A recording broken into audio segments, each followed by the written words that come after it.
Hey, everybody. It has been a while since I've seen you guys and been wanting to do a show. And finally, here we are. And we got a lot to talk about with this one because going to talk about last year. It's January the 12th and it's 2026. And, oh, hang on. Let me see what my phone is saying here. I guess nothing. But anyway, I'm here with Brandon, and we saw a bunch of movies last year, and we're going to talk about stuff that's happened, movies we saw, and things like that. But let's catch up to the current events. It's pretty warm here in Texas. It was in the 60s today. I think it's supposed to be in the 60s tomorrow. And for the coming 10 days, at least, there's hardly no chance of rain and just mainly the 60s. So for January in Texas, that's not unusual for it to be that warm in Texas. But so that's what we're doing. We're dealing with weather-wise. Not a whole lot going on the home front. But reason why I'm exposing myself is because I'm hot myself. I'm hot. It's like 75 degrees in here. Yeah. So there you go. What's going on with you, Brandon?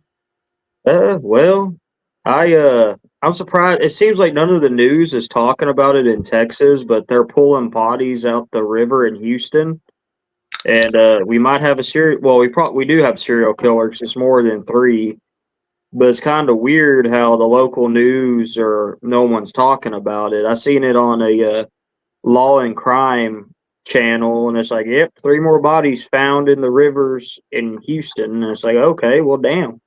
I hadn't heard anything about that until you told me about it. Yeah, and I've been watching that, and I've been kind of glued to the TV about the whole Rob Reiner, Nick Reiner shit too. Hey, sis. My sister is chiming in here. Hey, Kathy.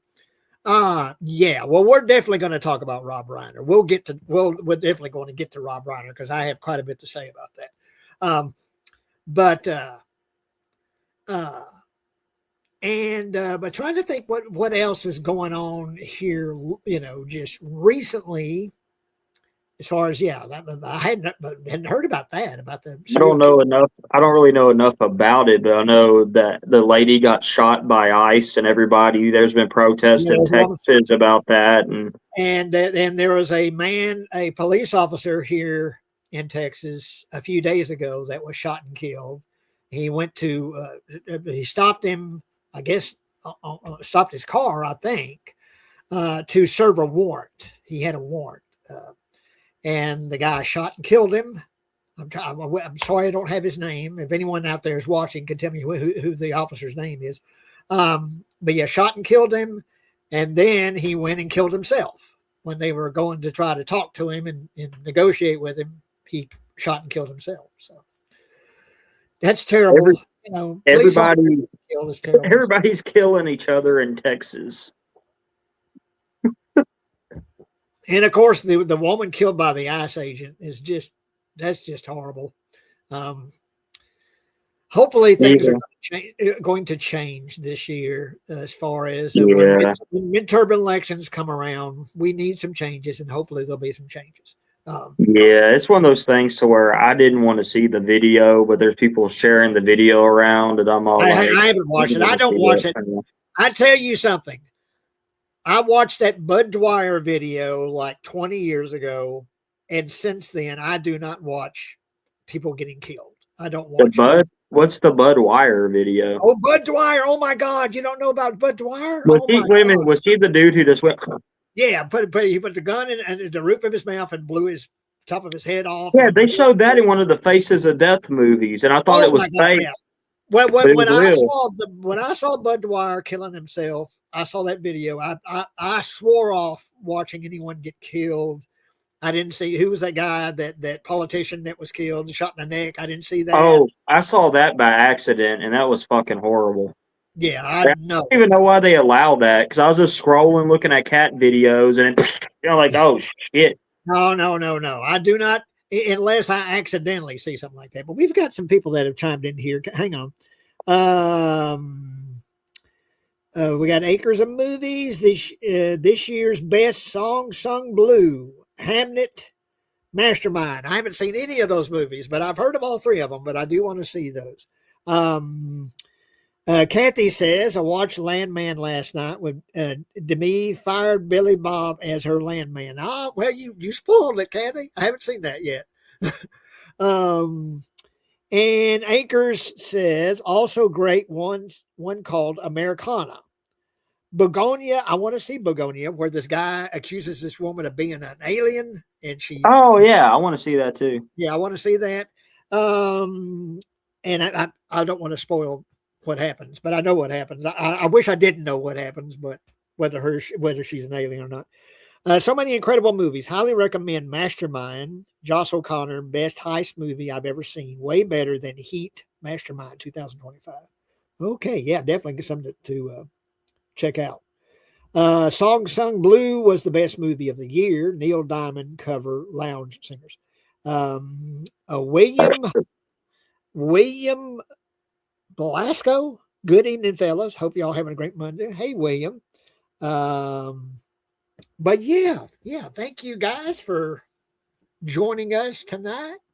But yeah, just that the ICE agent killing that woman and that police officer getting killed is just it's just been serial killer apparently that no one really wants to talk about. Some terrible shit going down. And like I say, I don't get into politics. I don't talk politics on this show. But I will say, hopefully, we're going to have some changes coming this year because we really do things need to change. That's all I'll say. Yeah. Brandon, the last time we were together, we went and saw Anaconda. And, it was the day after, I said to myself, that movie pretty much sucked. I liked it. I thought it sucked.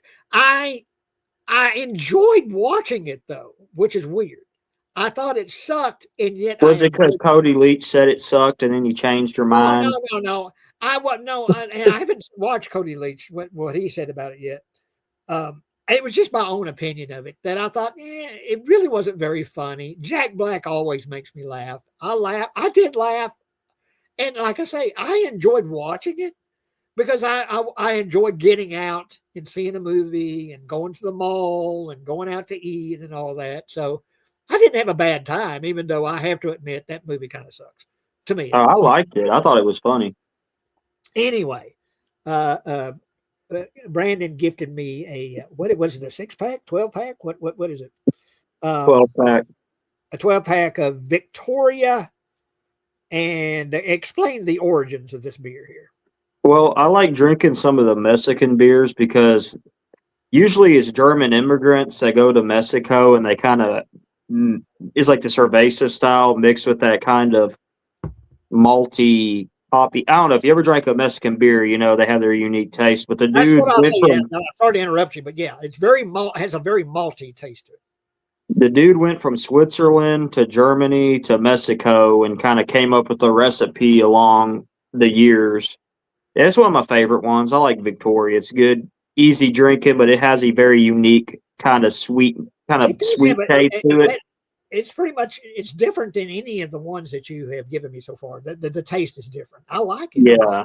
Different taste. But it's a good one that's not, I like strong beers, but sometimes I like to be able to have something that you can like kind of drink on and not hit you in the gut. Like, I love Guinness. Guinness is really good, but you drink more than one Guinness, it's going to hit you hard. And I'm not going to, sis. I'll probably max out at 3. That's right now. I may break that, but I plan on not going beyond 3 for tonight. So I'm not going to drink every can tonight. I got this new tattoo, and god dang, Oh getting yeah, yeah, tattooed. because I've got because we're blood brothers, me and Brandon. I've got my Betty Boop from 25 years ago, and then Brandon got a Betty, and it's She's a like the bride of Frankenstein. Bride I of don't know if you can see Frankenstein. it, but I wanted her to. I decided to just put the lightning bolt in the hair because Damon was like, "Well, maybe they might not. It'll not look like Betty Boop if you have like the Elsa Lancaster hair." So he put the lightning bolts on the hair and the bolts in the neck and the stitches and all that stuff. And she's sitting on a coffin Yeah, of some that's guy she murdered. that's But so. getting a tattoo ain't bad. It's just not scratching it. So I've been putting that tattoo And goo show stuff. me the one that was the one you because it's been about a month since we've done a show. So the one you did before that, I don't think we've seen that. Show that one. This one was for I got this as a tribute to my mom who passed away, and her she actually died on January 10th, so that's been kind of rough because it's been about a year. But I got the Jason mask that says "Mama's Boy" and it has a rose on it. Well, actually, I got all these in 2025, I think. Of course, we got Crypt Keeper tattoos and Blair Witch Project. I love that movie. Yeah, I got the EC comic Crypt Keeper, and you got the HBO show Crypt Keeper. The HBO show Crypt Keeper, and we were there. I guess we ate up a lot of Dame, a lot of his time. We got there about 3 o'clock, and we left like 10:30 because Yeah, yours took hour and a half, 2 hours. Mine took like 4.5 hours to do my Crypt Keeper. So yeah, we we but like getting the tattoo isn't so much bad. I mean, it hurt a little bit. It's just for me setting still that long, and then just doing everything in your power not to itch it afterwards. but 'Cause let me go ahead and answer that because I'm going to get to that. I'm going to get more in detail about the movie. But you're asking what is my favorite performance, Acres. My favorite ooh, performance of 2025 is Amy Madigan in Weapons. Aunt Gladys. Oh my God. I, I love because she's in Uncle Buck. She's Uncle Buck's girlfriend, John Candy's girlfriend and Uncle Buck, Amy Madigan. And I didn't recognize her when she shows up in Weapons. I didn't know that was Amy Madigan. I didn't know that was her because I mean the makeup they do on her, that orange wig, and you know, but oh my God, as far as a performance, that's my favorite performance of 2025 is Amy Madigan in Weapons, and we'll get to Weapons, but yeah. yeah, Um, and she says her performance strengthens Weapons and elevates it. Uh, busy running award campaigns for Amy Madigan and other movies. I hope she gets an Oscar nomination. I won't be well, surprised. it's funny you should name her because the one that popped in my mind was I forgot the character's name, but the one that was the teacher that got blamed for all the shit. She was really good. No, everyone is really good in the movie, but she's Yeah. a standout performance to me. Well, for me, if I had to pick the best of the year, I don't know. I kind of like that guy who played the junkie. Like it's all kind of weapons was so good. Like they were all very good characters. The guy who played the junkie, and then the cop that got kept getting stabbed with the needles and shit. I liked. If we want to talk about F1, there's some really good performances in that as well. Yeah, we'll definitely get the F1. Um, and let's see, Julia Garner elevates Weapons, and all the performances were great. Yeah, Julia Garner. I think that's the girl you were talking about, the teacher, I Julia Garner. like how I don't know why they didn't throw her out the house or run away, but as soon as she snipped that hair, I would have knocked that damn bowl of water away or something. But yeah, Amy Madigan, she just won. It was like the Critics Award or something like that. She won Best Supporting Actress in that. So I really won't be surprised if she gets an There Oscar. were some people in the theater that laughed at me and Jay because there's a scene where she pops up and we're like, "What the fuck?" And then and then the next character is like, "What the fuck? Holy shit! Holy shit! What the fuck? What the fuck?" Anyway, I'll go ahead and say it. God's going to lead up to it, but yeah, that's my favorite movie of 2025 is Weapons. I've seen it 3 times so far. It's streaming now. It's a movie that I'm going to put on like once a year, maybe watch it once or twice a year and just put it on like background and just, it's a movie I can see watching it for the coming 20 years. Weapons. It's going to Man, be one of my favorite movies to watch. when I get paid, I'm gonna rent Sinners, and I hope it lives up to the hype because Well, people really been hyping that up. it's on the HBO Max, I think. Okay. I hope it lives up to the hype because people hyped Sinners up like it's like The Godfather or something. Yeah, I don't want to overhype it, but I really liked it. In fact, when I finished watching Sinners, my only regret is that I didn't see it on a big screen, because that's the kind of movie that would really be great on a big screen. Because it's a very widescreen movie, to put it that way. It's a very CinemaScope kind of movie. Sinners. Great music, great performance by what's the actor's name? The boxer in the Rocky movies. what's that actor's name? Fuck, I forgot his name, but Creed. Yeah, Creed. He plays two characters. He plays two brothers. He plays both parts. He's really good. And the music in that movie is great. And the vampires show up about halfway through the movie. They're really cool, and they sing songs. They sing folk songs and stuff. Anyway, I love Sinners. Yeah, that's just neck and neck, or maybe just below Weapons. It's my favorite movie of the year. Predator Badlands surprised the hell out of me. I didn't think it would be that good, but that movie is fucking awesome. That movie is, to me, everything you would want in a Predator film. A lot of action, great creature effects. The Predator Dick. He's really cool. Dick. A cool Predator. Who's the actress that plays the android, the girl? I forgot her name, but she was good. She's funny. I thought the humor worked in the film too, And there's this like little monkey looking creature that tags along with them, that turns out to be the child of the big creature that Dick is trying to go after. Yeah, I mean, and I've heard some people say they didn't like Predator, whatever. Maybe what they didn't like is that the Predator's the hero of the film. You're rooting for the Predator in this case. He's also vulnerable too in a lot of ways. He's weaker. There's something wrong with him. But when he says to the android, at first he didn't. The android wants to go with him, but because the android's looking for its master or creator or whatever. So the android wants to go with Dick. But at first, Dick, no, he's a predator. He doesn't want any help. Predators don't get any help. And he says, well, I could be a tool. And then he's like, oh, okay. All right. I can stand that. If you're a tool, you're a tool. I'll take you as a tool. and I loved Predator Badlands. And the only thing I hope is that I want to see a sequel, because surely there's going to be a sequel, because it was really successful. I think it was really popular. But I hope that they make the standard Predator film also, where the Predator is the bad creature that you're fighting, and I hope they make both kind of movies. They make a sequel to Predator Badlands where you're following Dick and the android girl and all that. But I hope they also make the standard Predator film where,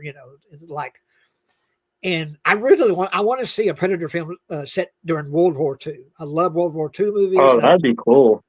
That'd be a great scenario to set a Predator film as World War II. But yeah, Predator Badlands. Me and Brandon thought it was great. So. Actually, talking about best performances of the year, I forgot about Silent Night, Deadly Night. That movie is fucking awesome. Well, now here's another thing: is that movie? I went into that expecting pretty much a remake of the original, but more gore. I expected, they'd make some changes, but the changes they make in that movie is fantastic. Is it bad? I think I like it more than the old one. Well, it's my favorite. No, it's my favorite Silent Night, Deadly Night film. Where you get the same story where you get, this kid, his parents are killed by a guy dressed as Santa Claus when they're on the road, and so then you see him as an adult, and he gets a job at a thrift store and kind of falls in love with the girl that works at the thrift store. But he's got a voice in his head that talks to him and tells him where to go and who to kill and that kind of stuff. And there's like a shift at like midway through the movie that I thought was just fantastic, where you find out with the voice in his head where the source of that voice is. And also you find out he's killing bad people. He's killing people that need to be killed. So you're rooting for the guy, and he's, you've never seen Dexter, but it's kind of like Dexter. It's kind of like that. Yeah. I was thinking like that movie Venom, because, the symbiotes in Tom Hardy's head telling him to do shit. Yeah. But yeah, when it became, because I was wondering, I'm like, how does he find these people? And then it kind of makes sense that that's how he finds where they're at. You find out where the voice comes from, and that ending I thought was really good. It gives you a lead for the sequel.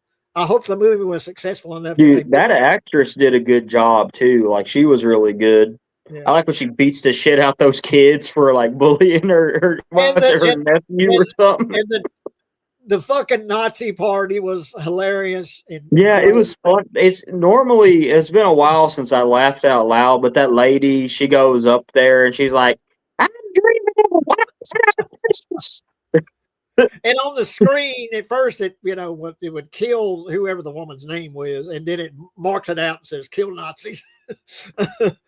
Yeah, dude, that movie was fun. That was just a fun movie. It's a one that I'm going to want to watch around Halloween time every year. I want to watch that version. I can't wait until they stream it. I want to see it again. I wish there's another Killer Santa that's evil, and it would have been cool if there was a better fight scene between the two. But other than that, I thought it was really good. No, I was really surprised by it, the direction it went. I was really surprised, pleasantly surprised. That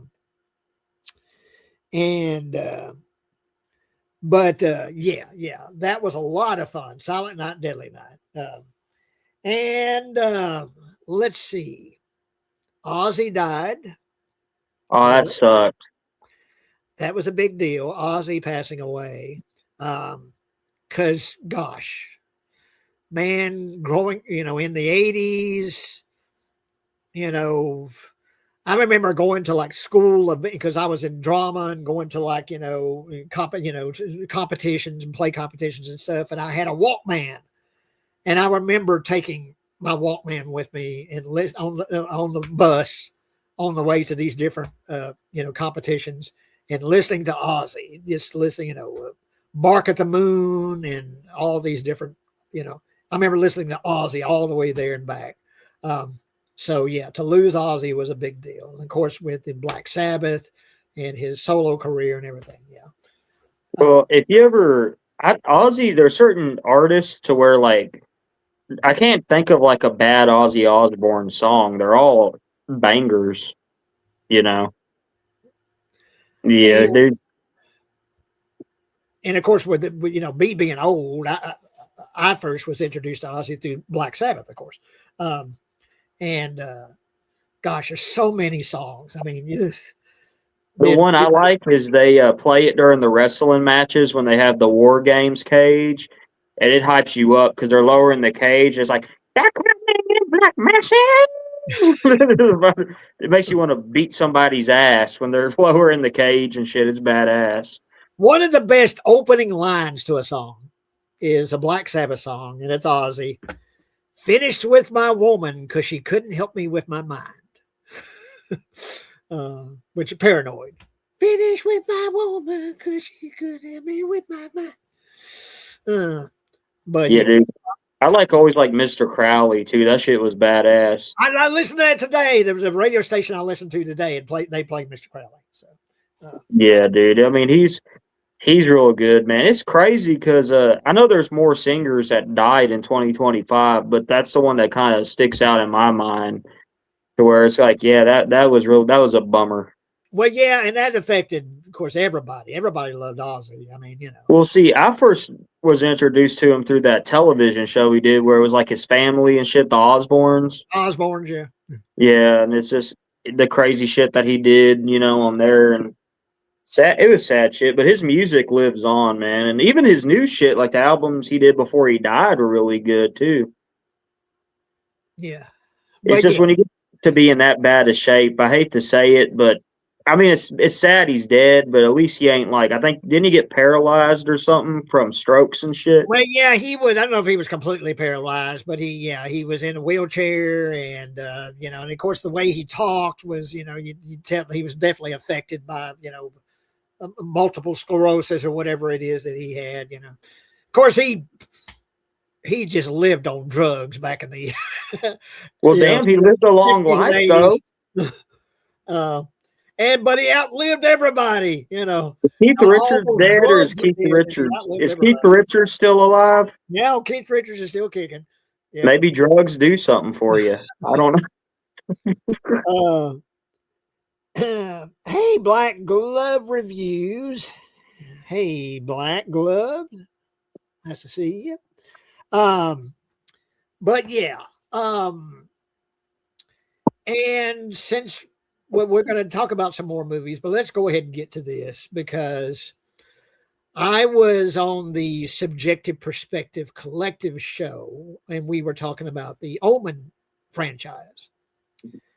When Dirk come on, says, "Well, hang on, guys. There's breaking news. Two bodies were found in a home owned by Rob Reiner." So he didn't say Rob Reiner was killed. He just said 2 bodies were found that were murdered in the home owned by Rob Reiner.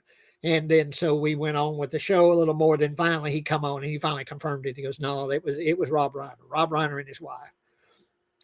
And it don't often affect me when I hear someone has died or was killed or something like that.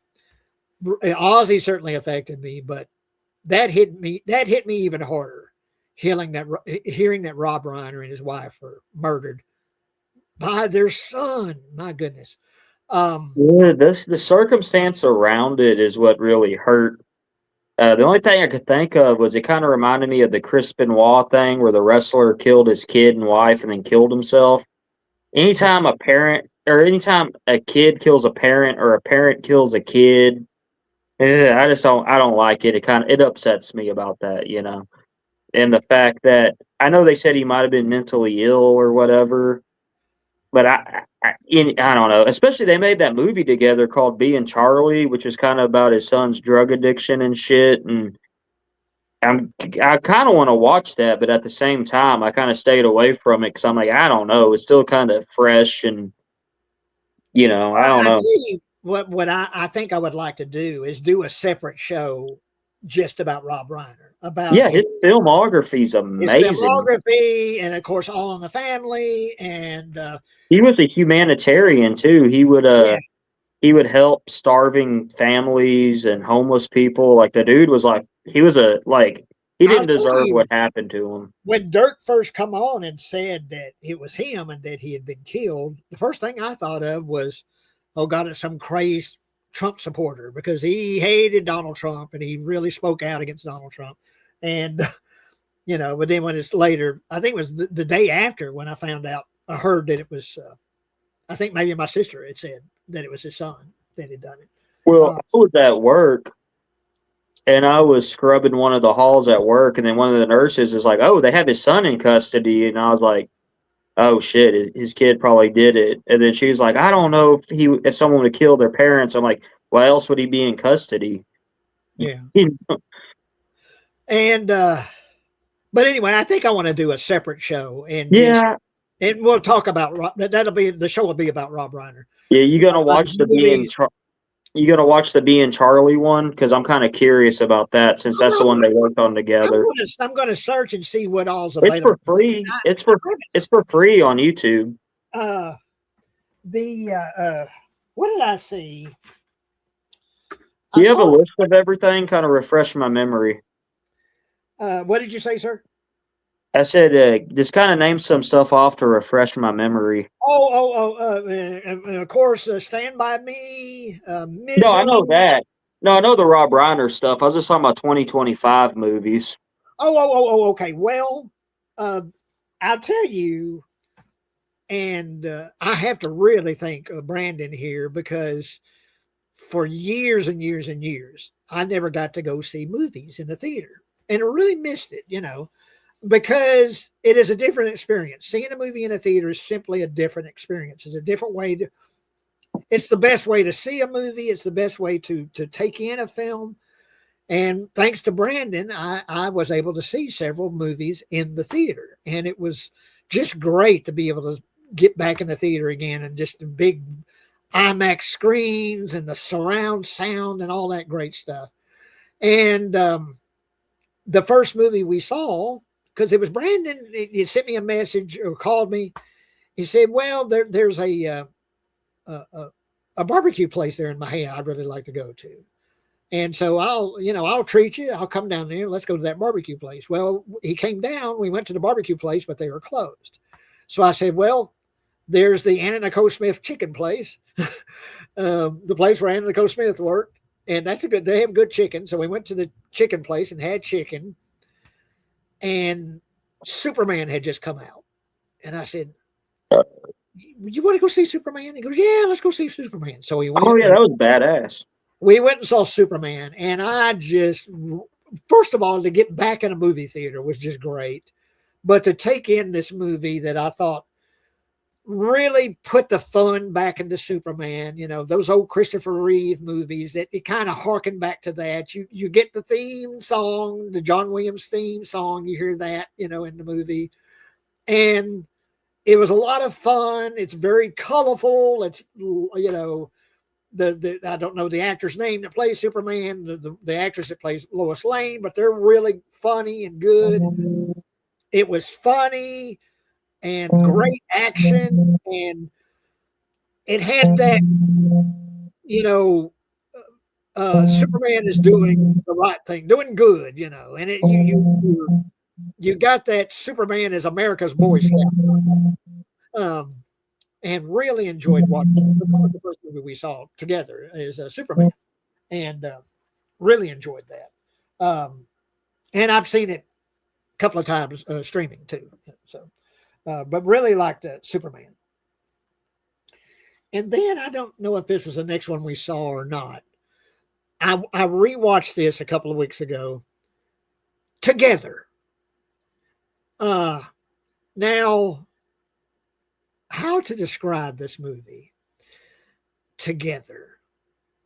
It's, I guess you would put it in the body horror section, kind of like, a Cronenberg movie, body horror.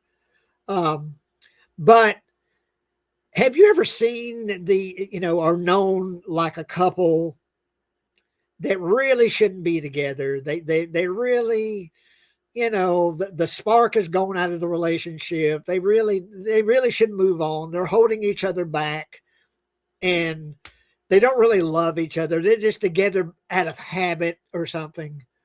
That's kind of what this movie is about. It's about this couple. I'm sorry, I'm not going to give you the actor's name. But was it Franco? What's his name? Franco. It's one of the Franco people. Yeah, and not James Franco, the other one. Yeah, and the girl is actually his girlfriend in real life. The actress's name, I forget her name, but anyway, and they shouldn't really be together. It's like they're not sure if they really love each other. They're not sure if they really should be together, but they're staying together kind of out of habit, just they're not really sure what else to do. And it's kind of, the movie's kind of about codependency, a codependent relationship. He's a musician. He plays guitar. He wants to be in a band and go on the road, but he's being held back by her, and she's a teacher, and she's kind of being held back by him. They really shouldn't be together. Well, anyway, they're out exploring, and they fall into this underground cave, and they do the stupidest thing in the world. They drink the water in the cave. and that curses them. It makes them where they have no choice but to come together because they're drawn together, literally drawn together, physically drawn together.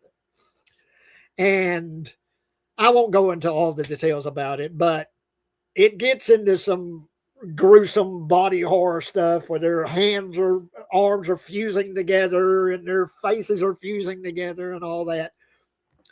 I like the ending. I like the very last shot where you get the girl's parents are coming to visit and they knock on the door and this kind of transgender woman answers the door. Hey, and then it goes to black, and it's a great final shot where they fused. They have become another person. Anyway, I enjoyed Together. Yeah, Together, that was an interesting film. I need to rewatch that one to kind of think about it, let it sink in a little bit. But yeah, I enjoyed it. But I remember as we were watching it, you were kind of like, I don't know about this. Yeah, I don't know. And I'd have to rewatch it. Definitely, it's one of those movies that it might grow on me. I don't know. It's kind of movie you need to be sort of like in a mood for something. Yeah, it's definitely kind of A24-ish. Yeah. And we saw Megan 2.0. And you want to tell the story about the ghetto theater with everything falling apart?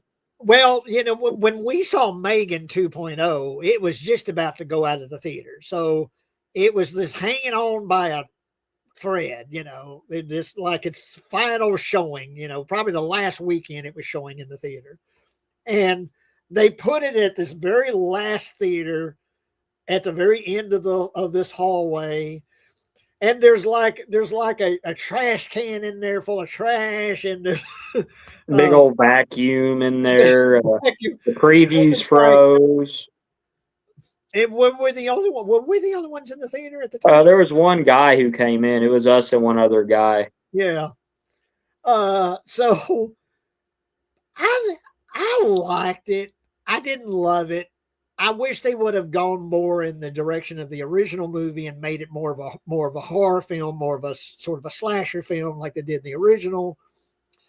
They turned it into Terminator 2, basically, where now Megan is she's going after this robot that's going after the original family. So Megan's fighting for them now. And it was good action. I enjoyed it. I like, Megan. I kind of wish, like I say, they would have gone in the direction of the original movie and made it more of a horror film, this one is more of an action film. It's much more humor to it. But I enjoyed it. I didn't think it was a bad movie. I want to see it again. I enjoyed it too. I don't get why everyone kind of hated on it. I was entertained by it, and I thought it was good. Yeah. Was the Monkey 2025 or no? Or was that 2024? I think maybe the Monkey was. Yeah. That was a fun one too. Monkey's fun. Yeah, Monkey's fun, and it's funny. It's very gory and funny at the same time. It's a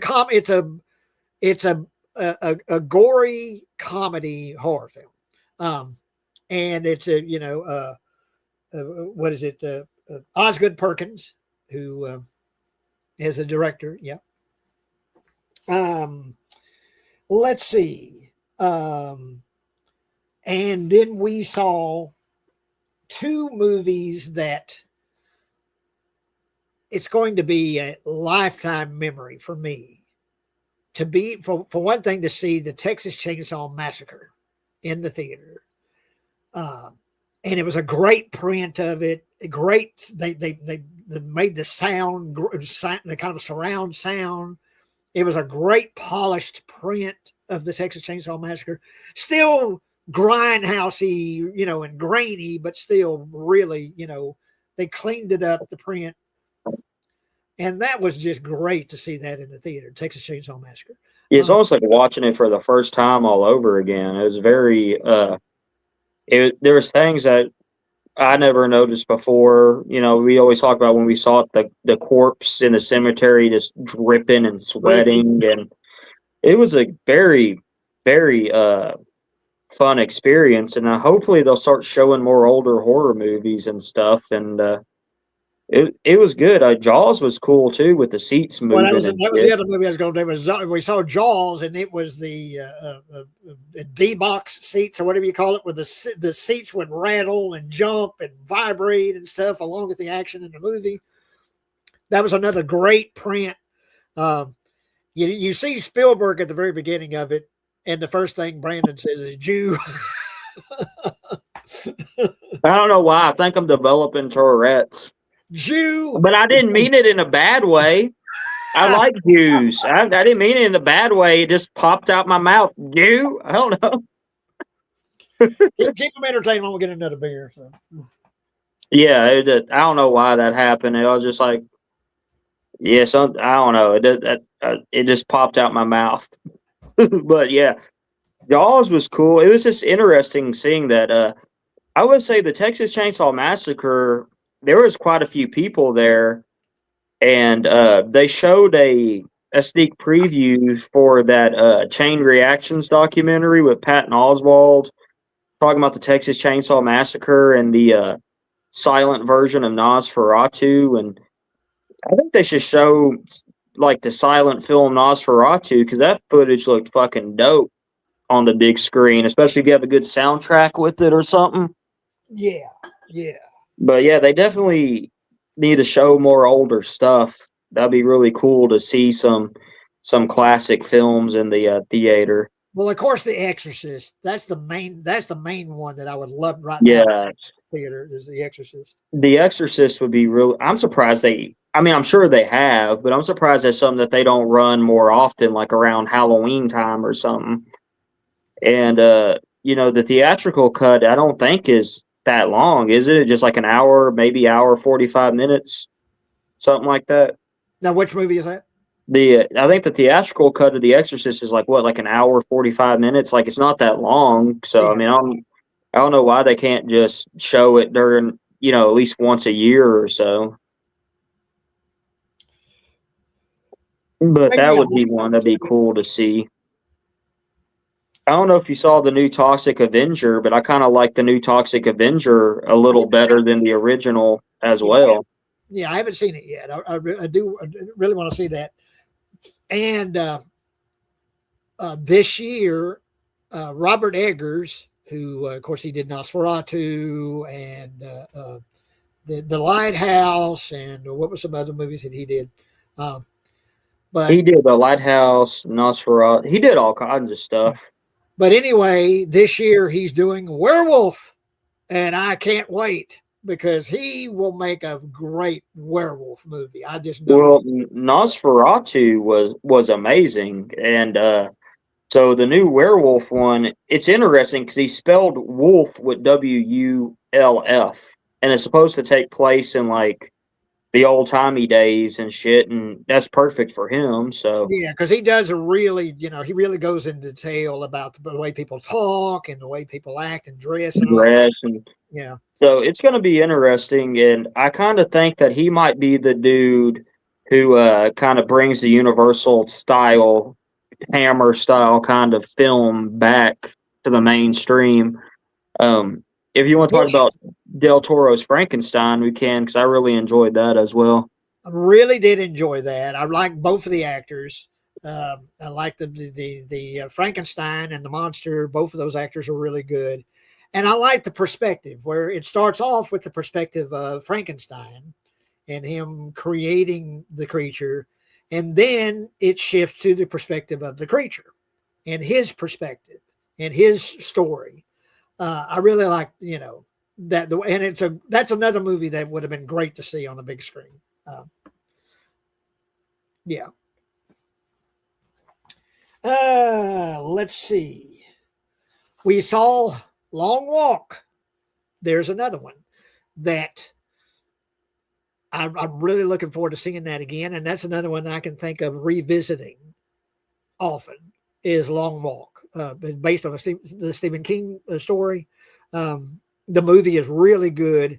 And really the way it goes into the different actors and their perspective, the characters as they're walking, the things they say and the things they talk about is really good.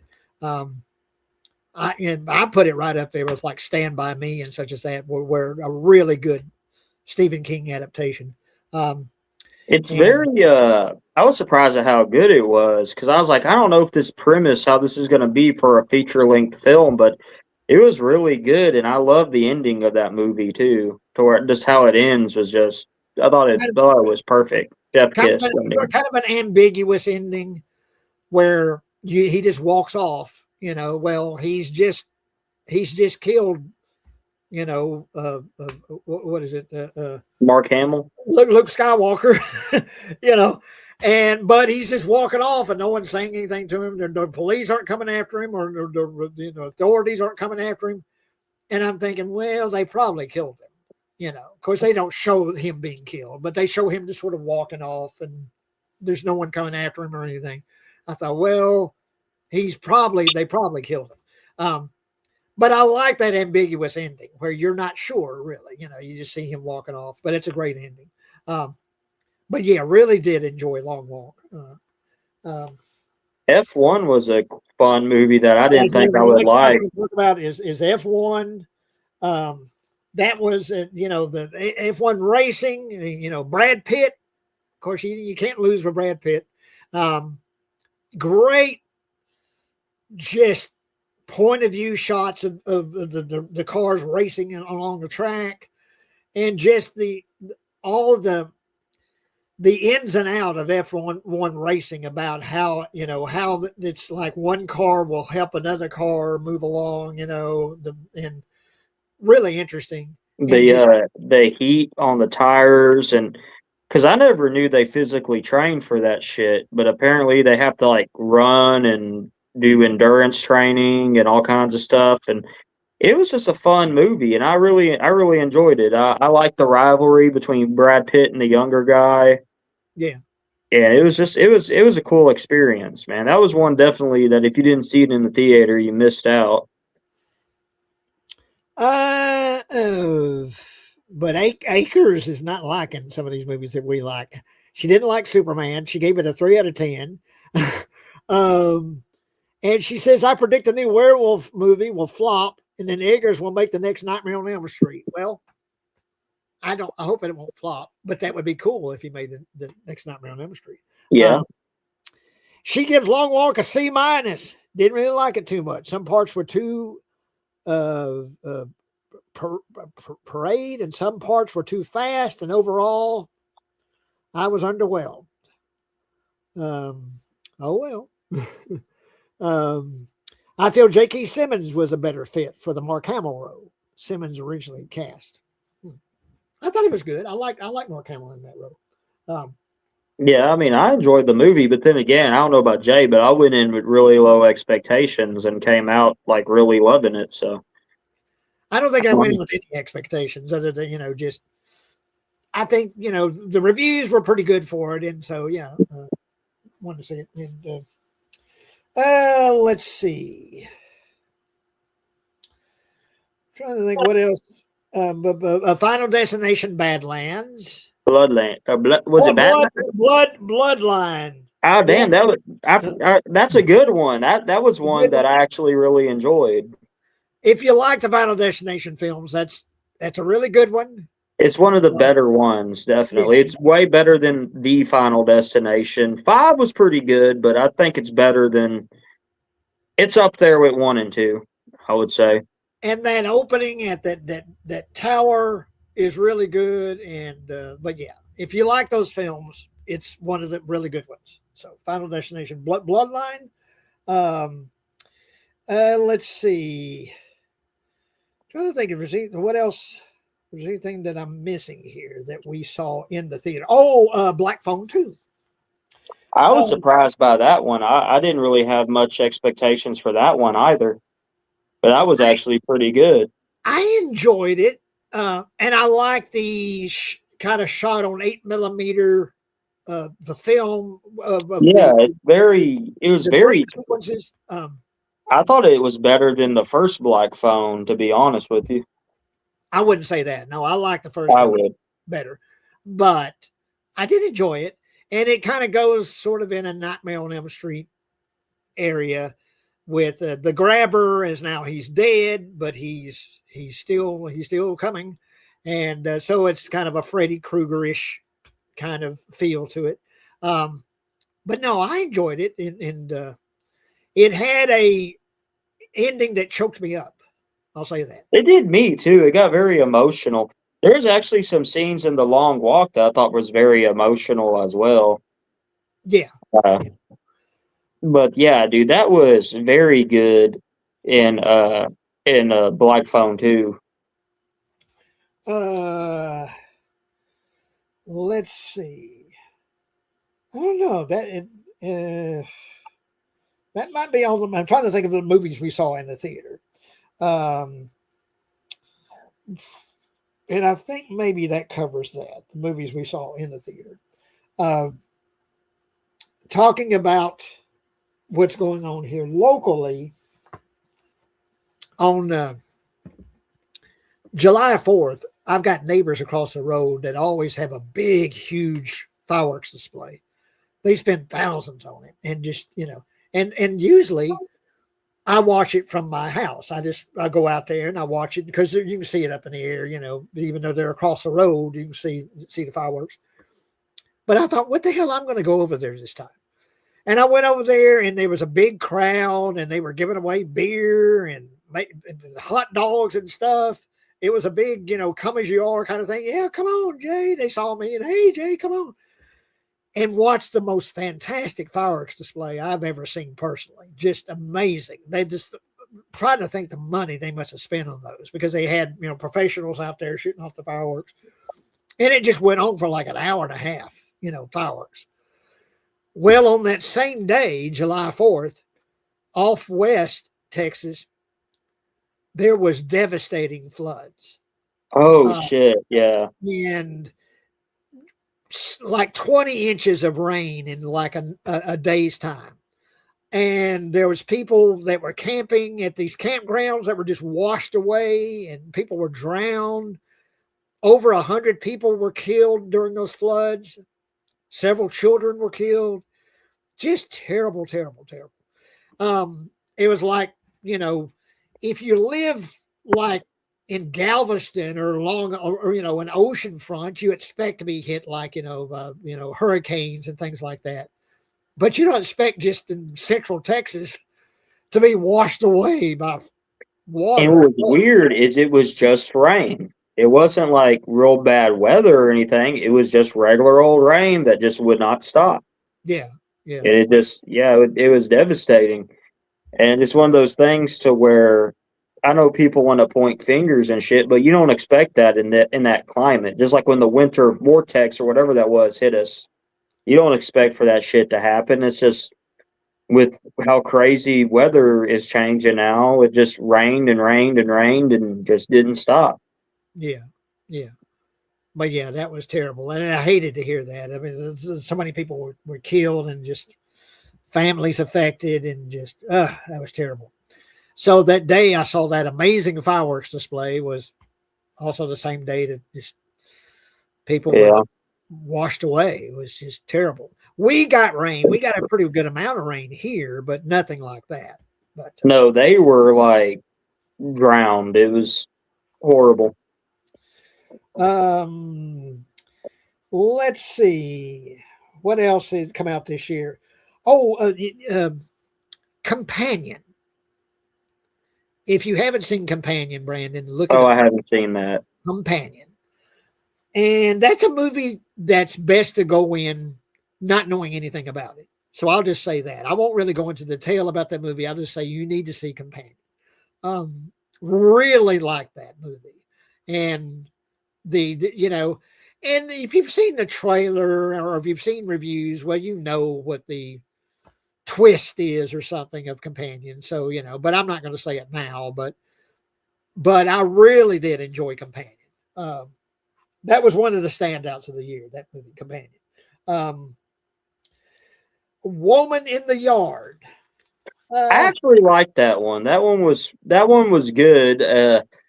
that was one that I know the ending was controversial and kind of triggered a lot of people and stuff, but I thought it was tastefully done. That's my opinion. Yeah, it's a movie about, I guess, um, dealing with trauma, dealing with, you've got a mother and she's got two kids. There's a two or three kids. But anyway, she's dealing with some emotional issues, some trauma.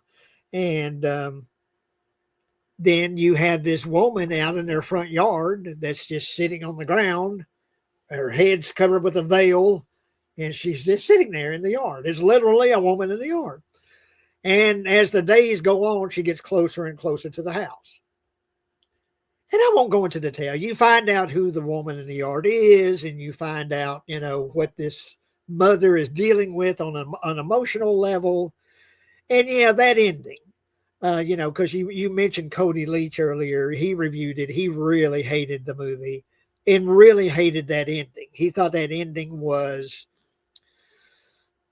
an ending that they went in the direction they shouldn't have gone. That there's just people out there that are dealing with depression and dealing with those kind of issues that if they saw a movie like this, the way that it might affect them would be. Hey, Jay, I'm gonna come back, but I'm gonna step out for a bit, keep them entertained. There's someone at my house. Okay, sir. I hope it's someone good. I hope it's someone good too. Shit. See what's going on. But yeah, and I thought it was okay. I didn't think it was great. The ending didn't really affect me that strongly, but I thought it was okay. Woman in the Yard. It was worth seeing once. I don't think it's one that I'll go back to, but I thought it was worth seeing once. And One Battle After Another. That's one that's getting all the Oscar, probably will get a lot of Oscar nominations. And Leonardo DiCaprio and Sean Penn. And I watched it. I don't know. I liked it. I enjoyed it. But it's not hitting me the way that it's hitting a lot of people. I didn't think it was as great as a lot of people think it is. And like I say, it's, it may win Best Picture. I don't know. I did think it was good. I did enjoy it. And maybe it's a movie I need to see again. Because although I enjoyed it, it didn't affect me the way that it seems to be affecting a lot of people, that they think it was just really fantastic and just amazing and a great performance by Leonardo DiCaprio. Sean Penn, I really liked in it. I thought he was really good in it. I don't know. I did like it, but I didn't think it was just the greatest thing ever, So, yeah, One Battle After Another. Roof Man. That one is one you need to go out there and watch. Roof Man. It's streaming now. I forget where it's streaming. I don't know if it's HBO Max or wherever, but yeah, Roof Man. It's a true story. It's about a guy who would break into the roofs of like McDonald's. He would break into the roofs and he'd hold the place up and steal money out of safes and stuff. And he winds up living in a Toys R Us.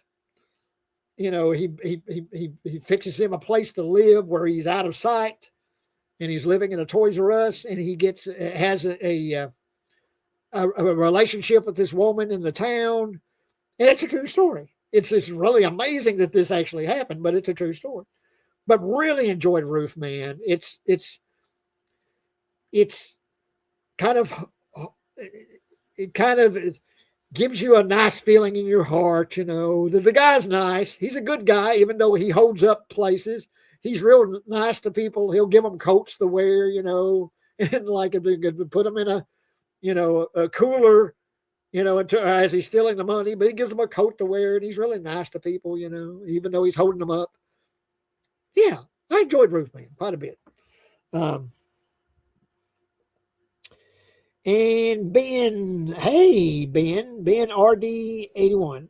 Hey, Ben, do I know you, Ben? I probably do, but could you tell me who you are, Ben? But yeah, And Hamnet. I do want to see Hamnet.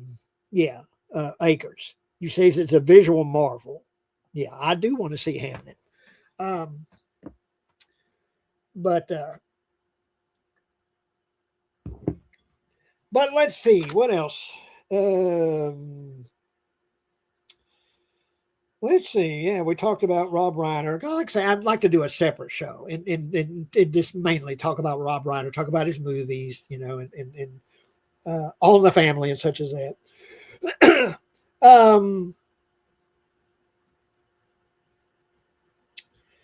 But yeah, well, hoping that Brandon comes back and kind of helps me out here. I think we've talked about all the movies we saw in the theater. I don't want to forget. One of the last things I saw, speaking of Rob Reiner, what he's done more recently, I haven't seen his more recent films, but he did a sort of a documentary about Albert Brooks, where it's him and Albert Brooks sitting in a restaurant and they're talking, and then it goes into his career. I really do. I always really liked Albert Brooks and liked his movies and his comedy and such. And they were lifelong friends. They were friends since like high school. They were school friends. Rob Reiner and Albert Brooks. And that's really good. That documentary about Albert Brooks that Rob Reiner directed. And it's Albert Brooks and Rob Reiner in a restaurant and they're talking. And like I say, it goes into his career and the movies he made and things like that. So, Ben Davis. Okay. Yeah. Hey, Ben. Yeah. Ben Davis. Hey, Ben.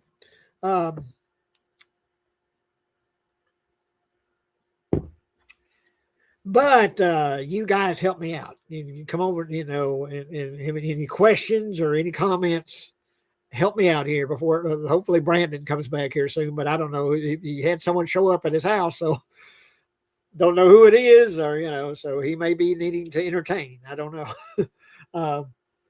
And when I'm left by myself, I don't do great. So, and there he is. It was just my uncle. It was nothing bad. But with how things are going in Texas, you never freaking know. So, good thing is, though, is if it was somebody starting trouble, which sometimes it was like that when I lived in Itasca, this right here, this 40-ounce bottle.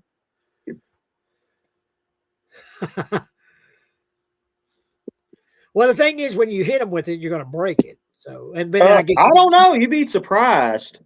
There's a video you go on YouTube called 40-ounce fight. Well, I think it was a wine bottle, but the dudes are fighting, and it's one of those ghetto gas stations where the clerk is behind glass, and he locks the door, and they're fighting, and the dude hits him with the bottle a couple times. It doesn't break, and he finally breaks it, and he's like, and it's weird because it's like two white dudes, but he's like, I'll do it again, N-word. I'll do it again. Watch this. And he goes to get the bottle, get another one, and then the dude falls over, and the video ends. And I assume the police came.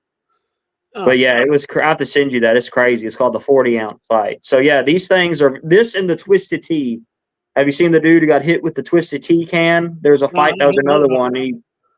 Yeah. Let's see. Acres is asking best direction of the year. I'm going to go weapons there.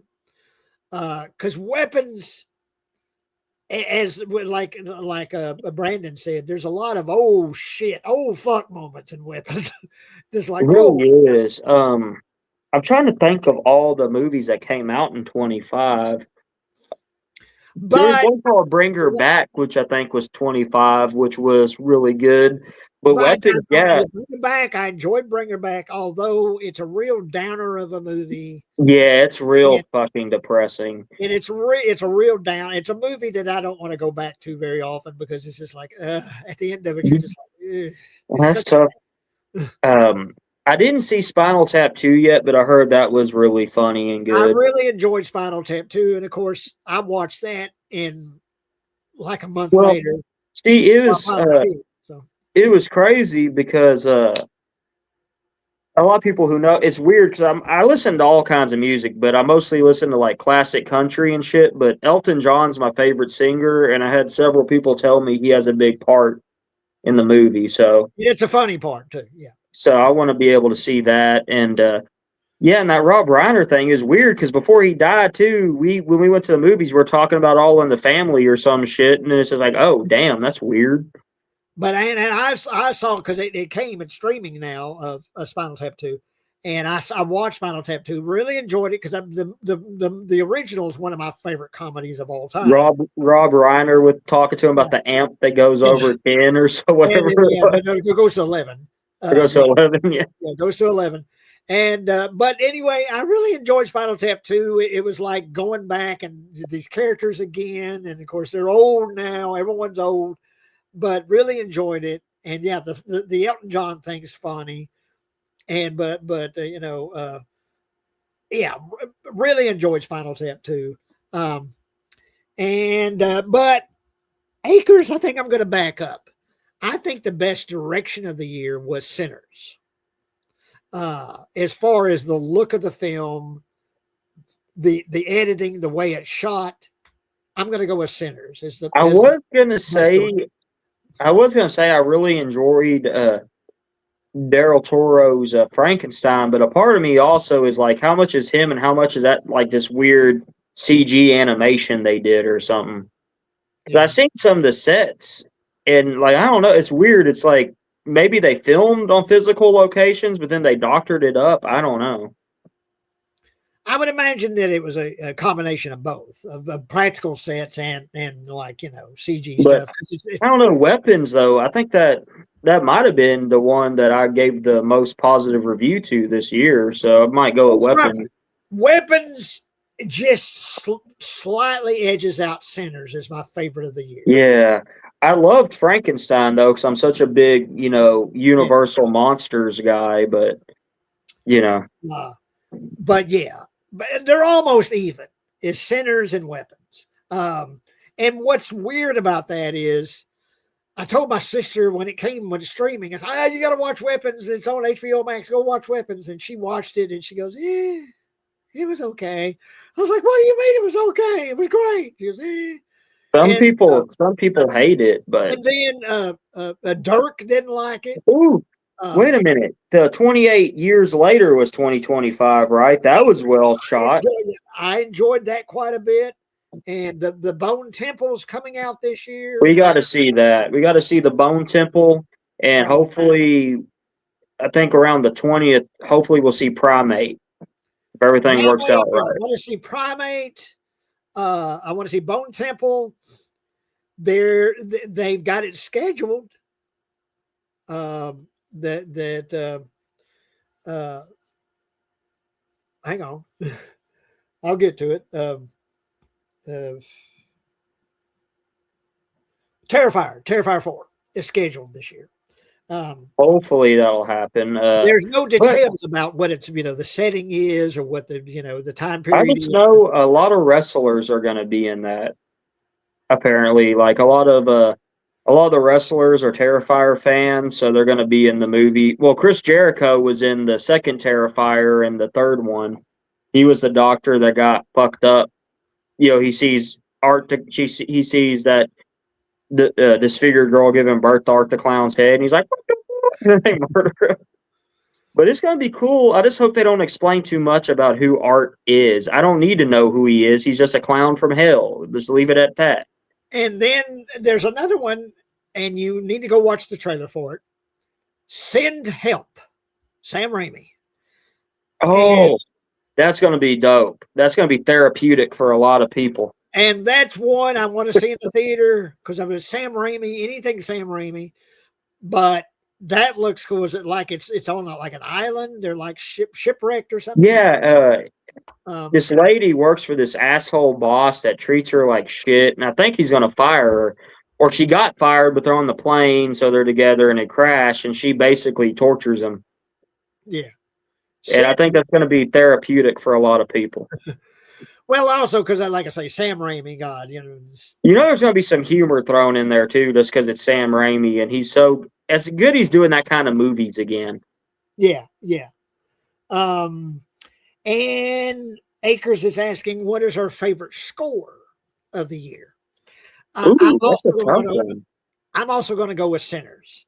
Great music in that. I haven't seen Sinners yet, but since I love that old timey's like Lightning Hopkins type blues music, I think I'll really enjoy Sinners. I'll be surprised if you don't just love Sinners. Because I'm a freak for soundtracks. I love soundtracks. I really like the F1 soundtrack too. That was really badass and just that movie, I was surprised at how much I liked it. I mean, I seen racing on TV and I'd watch it every now and then, but that was just I just I like the music and how it plays made you want to whip somebody's ass. I liked it. Yeah, dude, it was. Weapons had a really good one too, with the kids running at the beginning and that weird song playing and shit. Well, wasn't that? Oh, was it? It was a Beatle. It was George Harrison, wasn't it? That first song. Think so, yeah, but it fits perfectly. Yeah.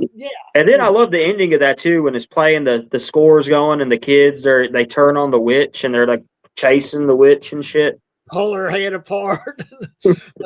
But it was funny because before we saw Weapons, I saw it listed on Rotten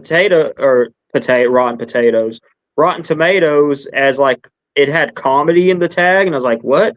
And it starts out really scary, but then towards the end, it does kind of turn into a comedy. Well, when Amy Madigan shows up as Aunt Gladys, she's creepy and hilarious at the same time. And that's my favorite performance of the year. Is You'll never look at Campbell's Soup the same way ever again either. Campbell's Soup and the a bell, ringing a bell, and that climax when the kid, he's been watching. He breaks the twigs, yeah. He's been watching Aunt Gladys the way she does her magic. And he's got a lock of her hair, and he wraps it around this stick, and he cuts himself, gets some blood on it, and snaps it in half. And there's that shot of her. She's like, "Oh no," she knows what's going to happen, And I don't. Kids. I don't know if it. I don't know if it counts as the best score, but since we saw Chainsaw Massacre and Jaws in the theater in I know those movies are old, but the soundtrack on those were amazing too. Seeing that in the theater, that that sound in Texas Chainsaw, that and just the noise and yeah, dude. Hopefully, we'll have more old horror shit coming up. It seems like they've been doing stuff. We didn't get to see it, but I thought it would have been funny if we would have went to go see that Magical Flute or whatever the fuck that play was. That would have been funny. But yeah, trying to think what else is coming out. But I look forward to Werewolf. That's the one that's on the top of my list, probably most anticipated. I like the Terrifier movies, but I'm kind of burnt out. I wish they would wait a little bit more, I don't know. I think enough time has gone by. I'm ready for another Terrifier film. I just hope they don't explain who he is. They keep hyping that up. We're going to do the backstory, and I'm like, There's some kind of talk that they may do that. They may explain the origin of Art. I don't mind a little bit of that, a little explanation about where he comes from. To me, he's from hell. He's a demon. He's a demon from hell. That's all I need to know. But yeah, I'm ready for another Terrifier film, and they're talking like this will be the last one. Now, if it's successful, what would be cool? They'll make another one. You know how Serena, she has to go down to hell to get the little girl or whatever. It would be cool if if she was in hell and she's seen some of the characters from All Hallows Eve or something down there, or if the movie was in hell. That'd be kind of cool. Yeah, we'll see. And what's his name? Damien Leone, is that his name? The director? Yeah. He said that the mood of the movie is going to go back to the second film. Going to be more of the mood of the second movie, which that's my favorite Terrifier movie. Yeah, I think that might be the best one. I love 3 just because it's so silly, but also I know I shouldn't laugh, but I went to see it with some friends, and we had people look at us in the theater. But when the little boy opens the present and blows up, we were laughing, and there's a bunch of people that like looked back at us like we were the devil or some shit. But it made me laugh. I went to some place that reviewed it. Might have been Cody Leach. They called it the "fuck kids" movie. Yeah, but I mean, what really to me was more disturbing than anything was that scene to where Art's killing somebody, and I don't want to spoil it, but let's just say Vicky has a shard of glass and starts going to town on herself. That was more disturbing to me than anything else in the movie. And to me, I was like, he's really the more disturbing character than Art is, because Art's dressed up like Santa Claus, and but she was kind of more evil than Art, and I kind of feel like Art's taking a back seat. So in the fourth one, they need to kind of push Art. He kind of got to step his game up, because to me, Vicky's starting to kind of take over. Yeah, and what I'm going to wonder is, because in 2 you've got the little pale girl as Art's sort of sidekick, and then in Vicky in 3. So I wonder if it's going to be a different character in 4. Well, do you think that little boy is dead? Well, he ain't a little boy; he's in college. But goddamn, you know what I mean? Like, there's that shot where he's supposed to be like he's beheaded or something. So is he going to come back, or is he alive? I don't think that's him. I think that's somebody else's skull, and they're just fucking. I didn't think that was him either. But he got. What I'm wondering is, well, you had the pale girl, and you got Vicky. Then I wonder if there's going to be a different character as his partner in the 4th one. Well, I kind of felt like a part of me, like I liked 3, but it was getting a bit. Okay, this is a bit too much. The hamsters or the rats down the throat. The Vicky masturbating with the shard of glass. It is kind of. I don't know. It's going to be a little too much. So hopefully, I don't know. I feel like it's going to be hard to outdo. They have to like outdo what they did. You know what I'm saying? So it's kind of, I don't know how long it's going to last. Well, to me, as far as gruesomeness and just shocking value, nothing beats that bedroom scene in 2. Yeah, but to me, the bedroom scene was almost like itchy and scratchy. Yeah. Like now, my cousin, he don't like those movies. He thought it was filth or whatever. But I was like, but to me, it's almost like cartoony. Like, and then he comes in with the salt and bleach and. But as far as just gruesomeness and shock value, I think that's the pinnacle is that bedroom scene. Yeah, but the thing is, though, is I hope that if they need to add a little, because that's the reason why part 2 is my favorite. Is there's more. You have the blood and gore, but there's more of a storyline with the characters of what's going on. And 3, it wasn't as bad as 1, to where 1 there's no story at all. Basically, it's just like these girls are stranded on Halloween, and he's and also the sister is like dealing with like trauma and shit, trauma and guilt over surviving. And I'm not saying that 3 has no story, but it would be nice if they kind of touched more on her relationship with the dad a little bit. Yeah, that one I think that they're going to really go more in the backstory of the father in 4, and hopefully the sister being that kind of Valkyrie character, with the sword. They need to bring the costume back for her too. Bring the costume back and bring your the Xena warrior princess kind of Or what I was thinking, I think the next movie is going to take place in hell. You could almost have her be almost like her outfit kind of looks like the Archangel Jacob. I don't know if you ever seen that, but I remember when I was a little boy, my grandparents would make me go to the Catholic church. It seemed like almost every day. And you would see like the gold with the wings and the big ass sword. They could do some really cool imagery with that, Oh, I missed one. Naked Gun. Oh shit! How do we forget about that one? I rewatched it yesterday, and it's streaming now. And I think HBO Max has it. You talk about laughing hard, dude. Like I thought I was gonna shit myself during the Naked Gun one. That shit was funny as fuck. I liked Naked Gun. And that was one I didn't think was gonna be very good either. But it was good. It was nice that it wasn't a remake. It was like a legacy sequel. And my only He complaint played. with the movie, is when they summoned the snowman. They should have had a picture of O.J. Simpson when they were summoning the snowman, and that would have made it funnier. I mean, it was still funny, but it would have been funnier if they would have summoned OJ and the snowman would have, That or would have something. been funny. Yeah. There's. Oh, this is a damn Dr. Pepper. Hang on. Well, don't waste a Dr. Pepper. Good shit. I'm not gonna waste it. I'm just gonna get. I'm gonna drink out of the can. Yeah, it wasn't. No, it wouldn't. It wasn't Dr. Pepper. It was the store brand. What's HBO's Doctor HBO's HBO. You mean HEB? HEB. What's HBO's HEB. I'm a little buzzed. Doctor Thunder. Doctor Thunder. Dude, I ain't gonna lie though. When it comes down to the off-brand sodas, HEB has some of the best ones, dude. Because they use the real cane sugar. Like I think the HBO. I'm saying it now too. I think the HEB cola tastes like the Mexican Cokes because it has that real cane sugar.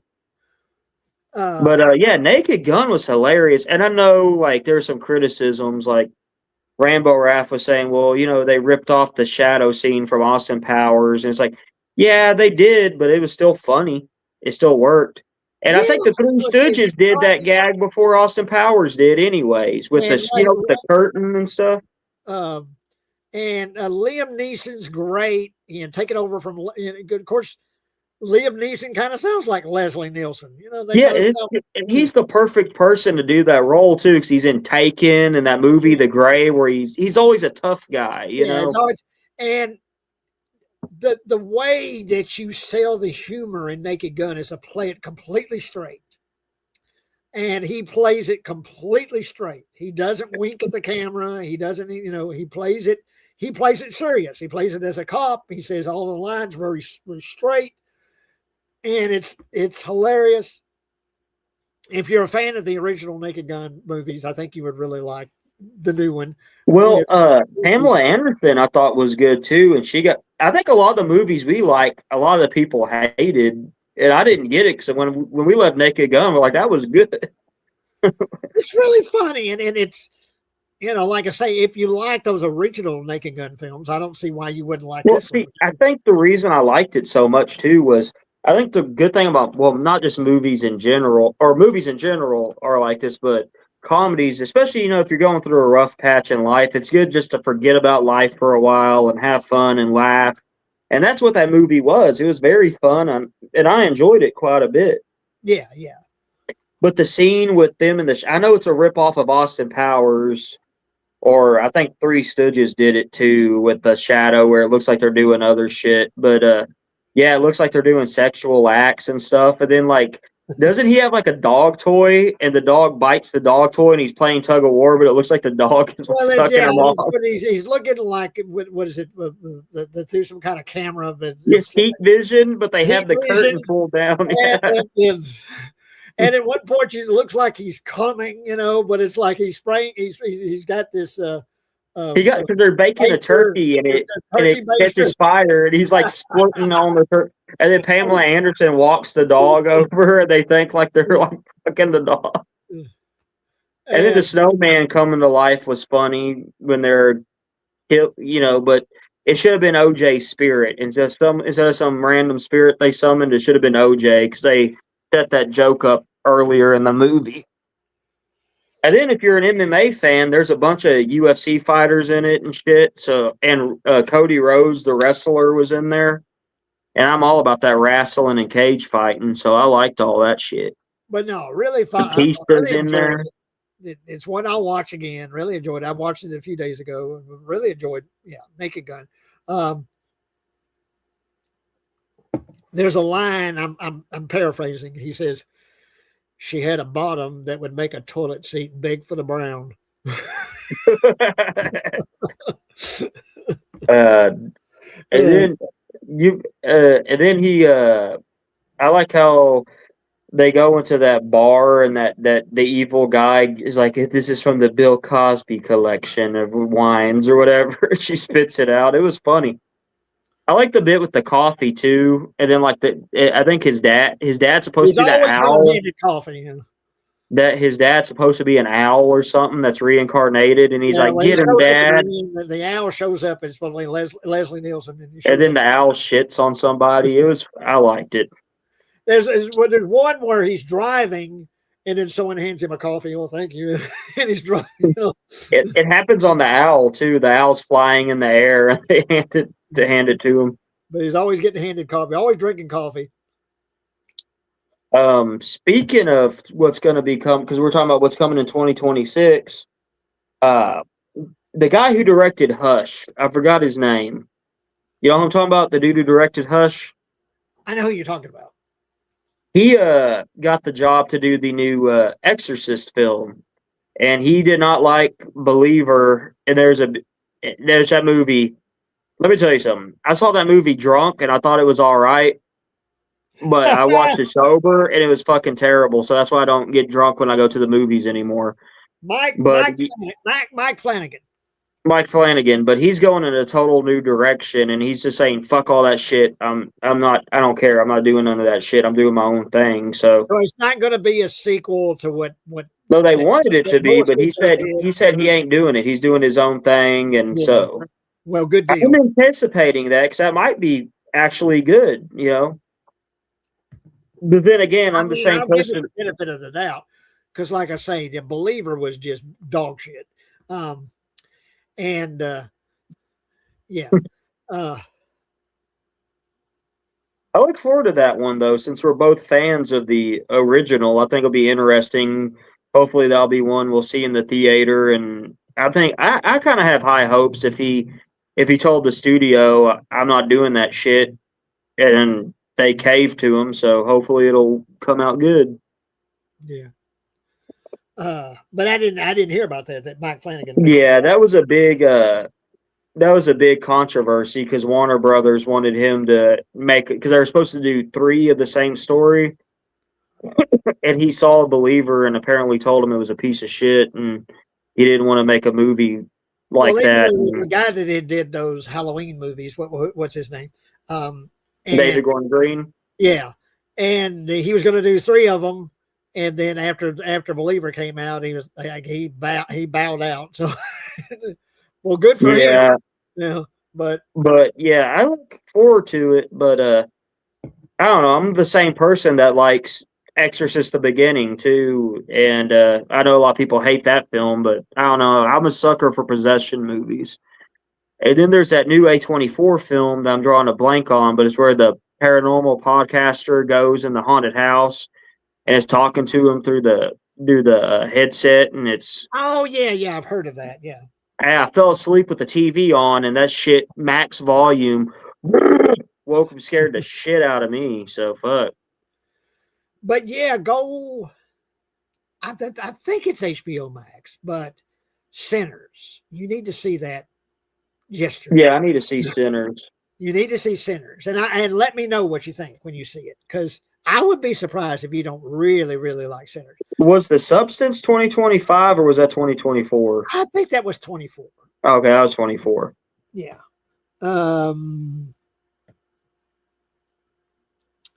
Aker says, I didn't watch sports all year, mainly movies, Bears and playoffs, so likely going to watch as much of playoffs of them and other teams.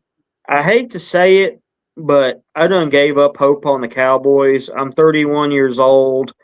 I don't think they won. I don't count when I'm a baby. 94 doesn't count. So I never seen them win a Super Bowl in my lifetime. Probably never going to happen. The Houston Texans. I'm old. I'm 60. I watched them win 3 Super Bowls, but it's been 25, 30 years.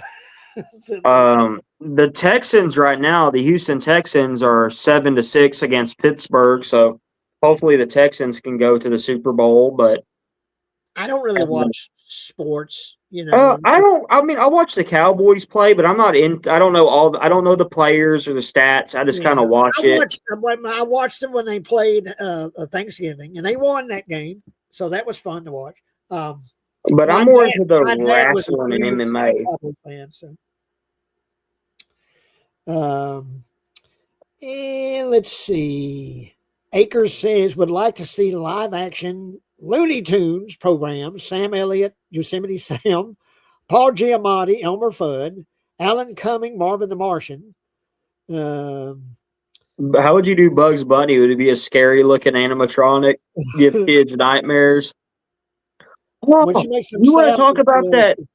Did you want to talk about that Snow White movie that came out? That was kind of Peter Dinklage, for whatever reason, got mad they were using little people and caused a big was scandal, that and they this replaced year or was it. that last year? I forget if it was this year or No, last it was this year because it was on people's list of the top shitty movies of 2025. I didn't even see. They said that those damn dwarfs look No, so that's what I'm saying. Just the way they looked. Because CGI dwarfs.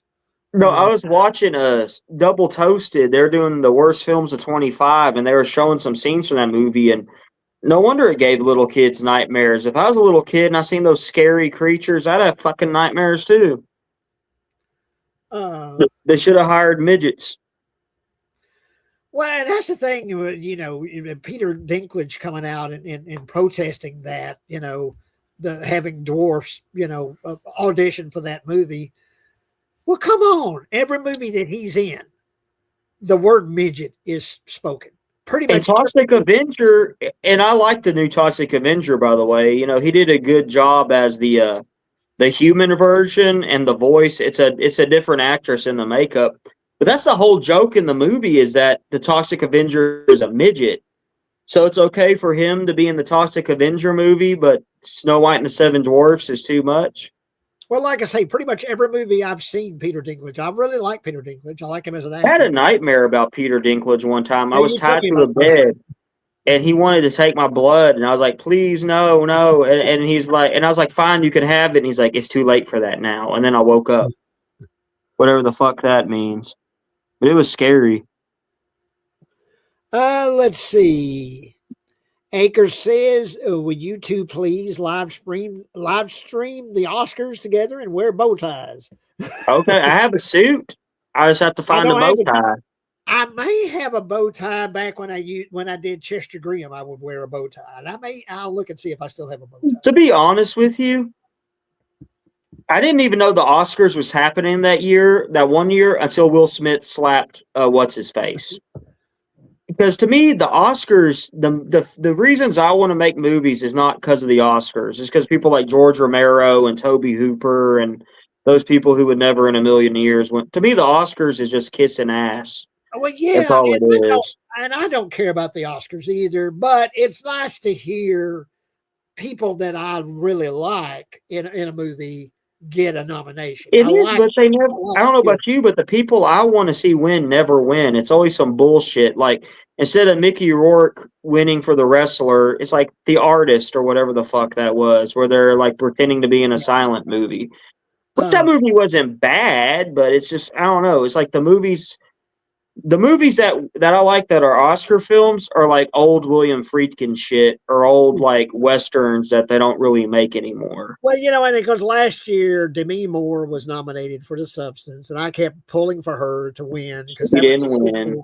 Because she didn't win, but she was nominated. But it'd been really cool if she would have won for The Substance. And like I say, this year, I don't care. I probably won't even watch it, because it's not showing on cable or national TV. It's showing streaming somewhere. I think it's on YouTube for free. So I mean, YouTube. If you could stream it to your TV, I mean, I would do it. I mean, we could have like bow ties and champagne and shit and watch the Oscars, but give a shit about the Oscars. Here's the Oscars. Here's me wiping my ass with the Oscars. But Amy Madigan is the one that I'm really I want to hear her at least nominated for Weapons. Yeah.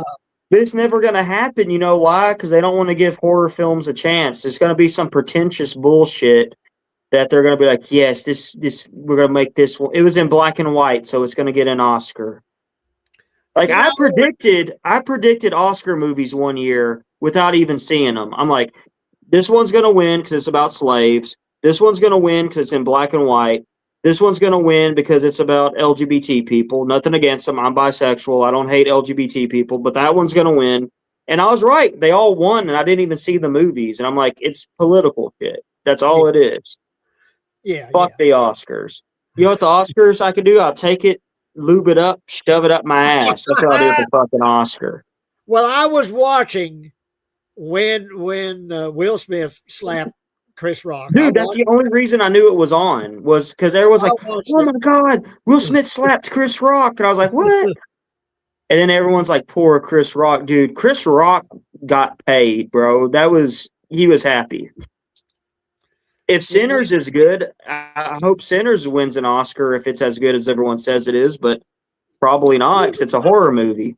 I'm trying to think as far back. When's the last time anything horror related won Oscars? Of course, Silence of the Lambs won all of them. Won Best Picture. Or they wouldn't let Iron Claw in the Oscars. They gave it an Oscar spotlight, which I like, but they wouldn't let Iron Claw in.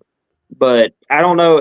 Since it's a wrestling movie, it probably wouldn't have won. You know. And I finally watched Iron Claw about a week ago, and I really got into it. I really liked it. But good God, talk about, I don't believe in curses, but at the same time, when you look at the Von Erichs, if there's any family that was cursed, truly cursed, it was the Von Erichs. Well, they mention it in the movie too, but Fritz von Erich's character, he was the German, and his character had an old Jewish woman put a curse on him or whatever. But if you watch the movie, it's like there was so much tragedy in it that Chavo Guerrero, who I watched wrestle in Waco, he was a choreographer on the film that did the wrestling stuff, and they asked him, there's a whole brother that was written out of the script, and he's like, well, when we were making the movie, you know, they asked his opinion on it. He's like, there's too much tragedy in here. People are going to get tired of seeing people committing suicide. So maybe, we just cut that character. You know, because way back in the day, I'm old, I'm 60. I used to watch wrestling with my daddy on Channel 11, KTVT, Main Event Wrestling. And we watched Fritz von Erich. Because that was the Von Erich that we watched, was Fritz von Erich. We watched him wrestle and watched it with my daddy. When I was, 7 or 8, 9 years old, watched Fritz von Erich. And then when the Von Erich brothers started wrestling, got really popular, I would watch them with Daddy. I wasn't a big wrestling fan, but Daddy was. And so I would watch wrestling with him just as a bonding ritual to watch something with Daddy. And then you would hear, I mean, let's look at everything.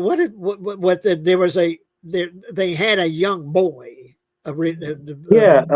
Actually sent you a link to a documentary. If you think the Iron Claw was good, that Heroes of World Class on YouTube. Not only does his family die, but all his friends die pretty much too. But the little boy died from I think he got electrocuted or some shit. And then the first one that died of a ruptured colon. That should have gone to the doctor, and probably something that could have saved him. But the other one died of he got toxic shock, fried his brain, killed himself. And then the other one committed suicide too. Took a sleeping pill overdose and killed himself. But what's in that documentary I sent you? It wasn't in the Iron Claw, but one of the brothers left a bottle of pills and a letter for the other one to commit suicide too. And then what was it? Kelly shot himself. Kerry shot himself. Kerry.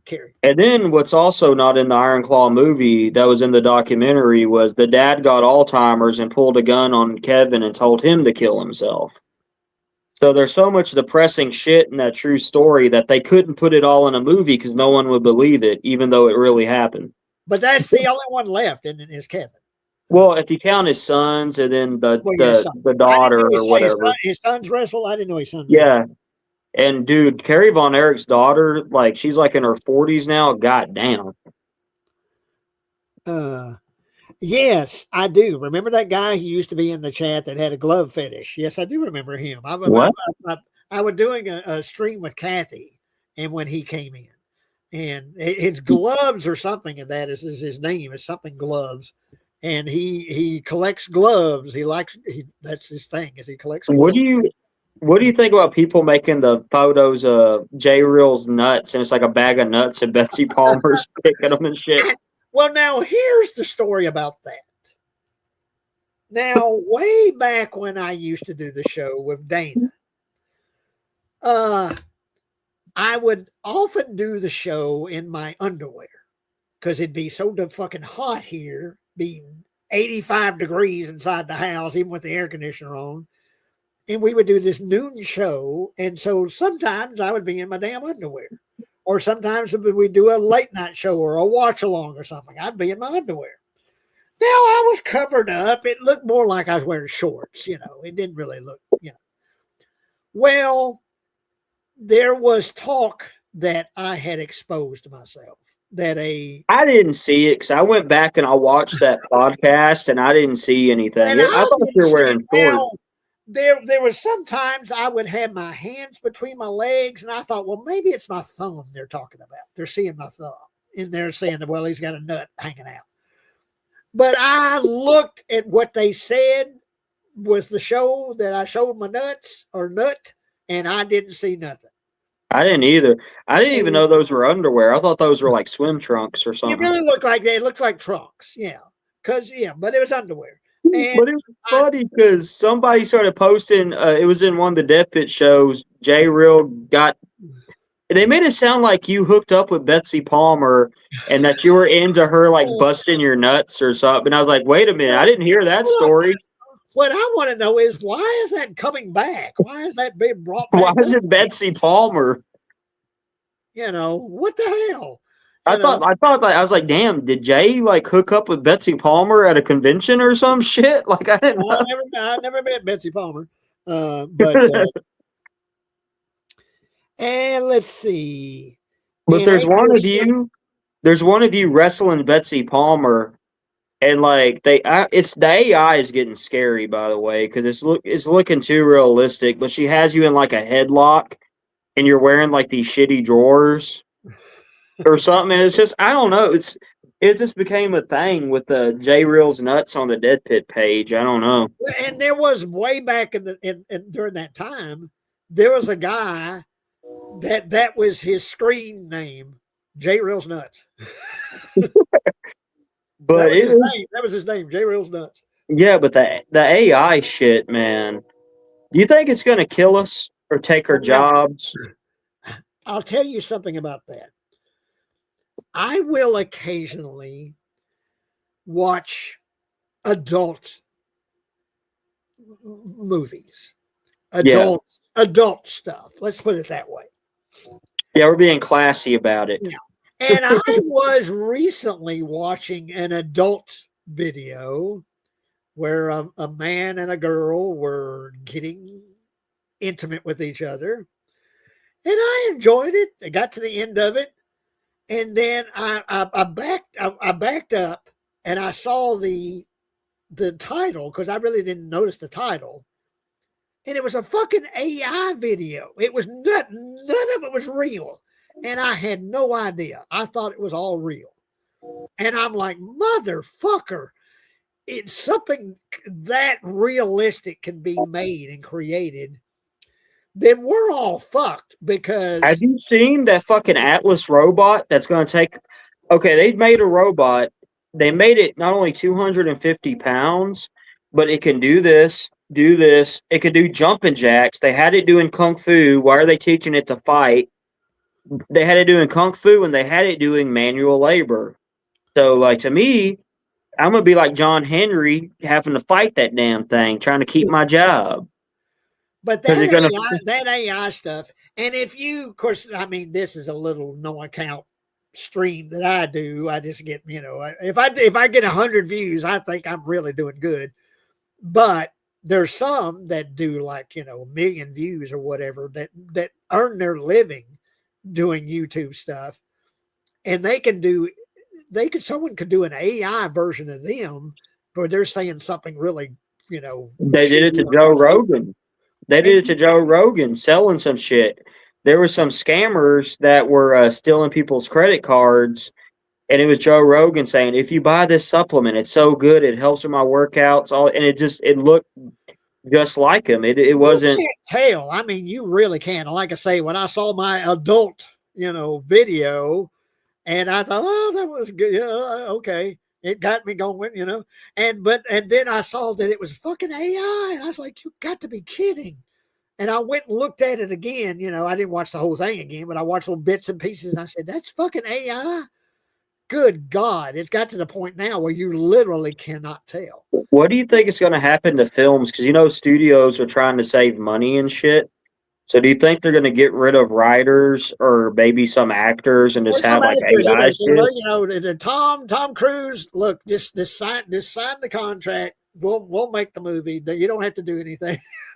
We'll just make it with your AI version. Now, how do you feel about that from an artistic standpoint? Because I have I don't heard like some it at AI. all.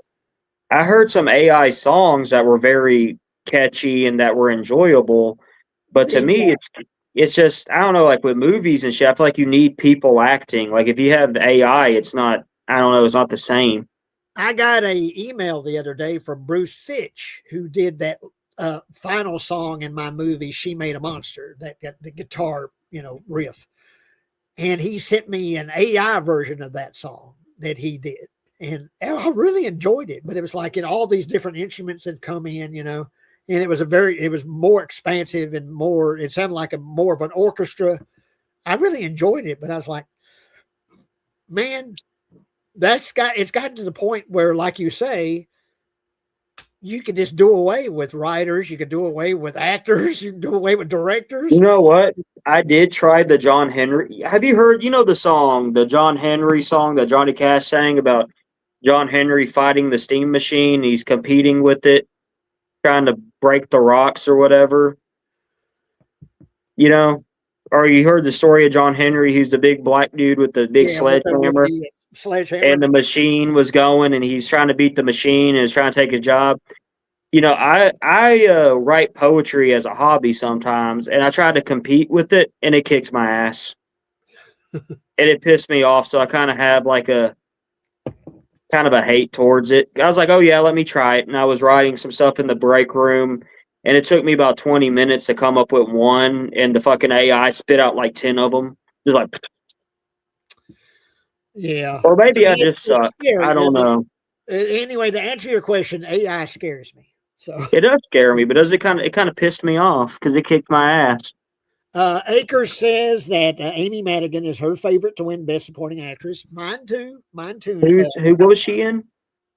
Weapon. She's Aunt Gladys in Weapons. The Witch in Weapons. Dude, I hope they do that prequel because I want to see that shit with her, dude. She's awesome. And I'm not going to say it, but I'll put it up there real quick. Okay. Yeah, I don't know all the details. I'm not going to comment on that.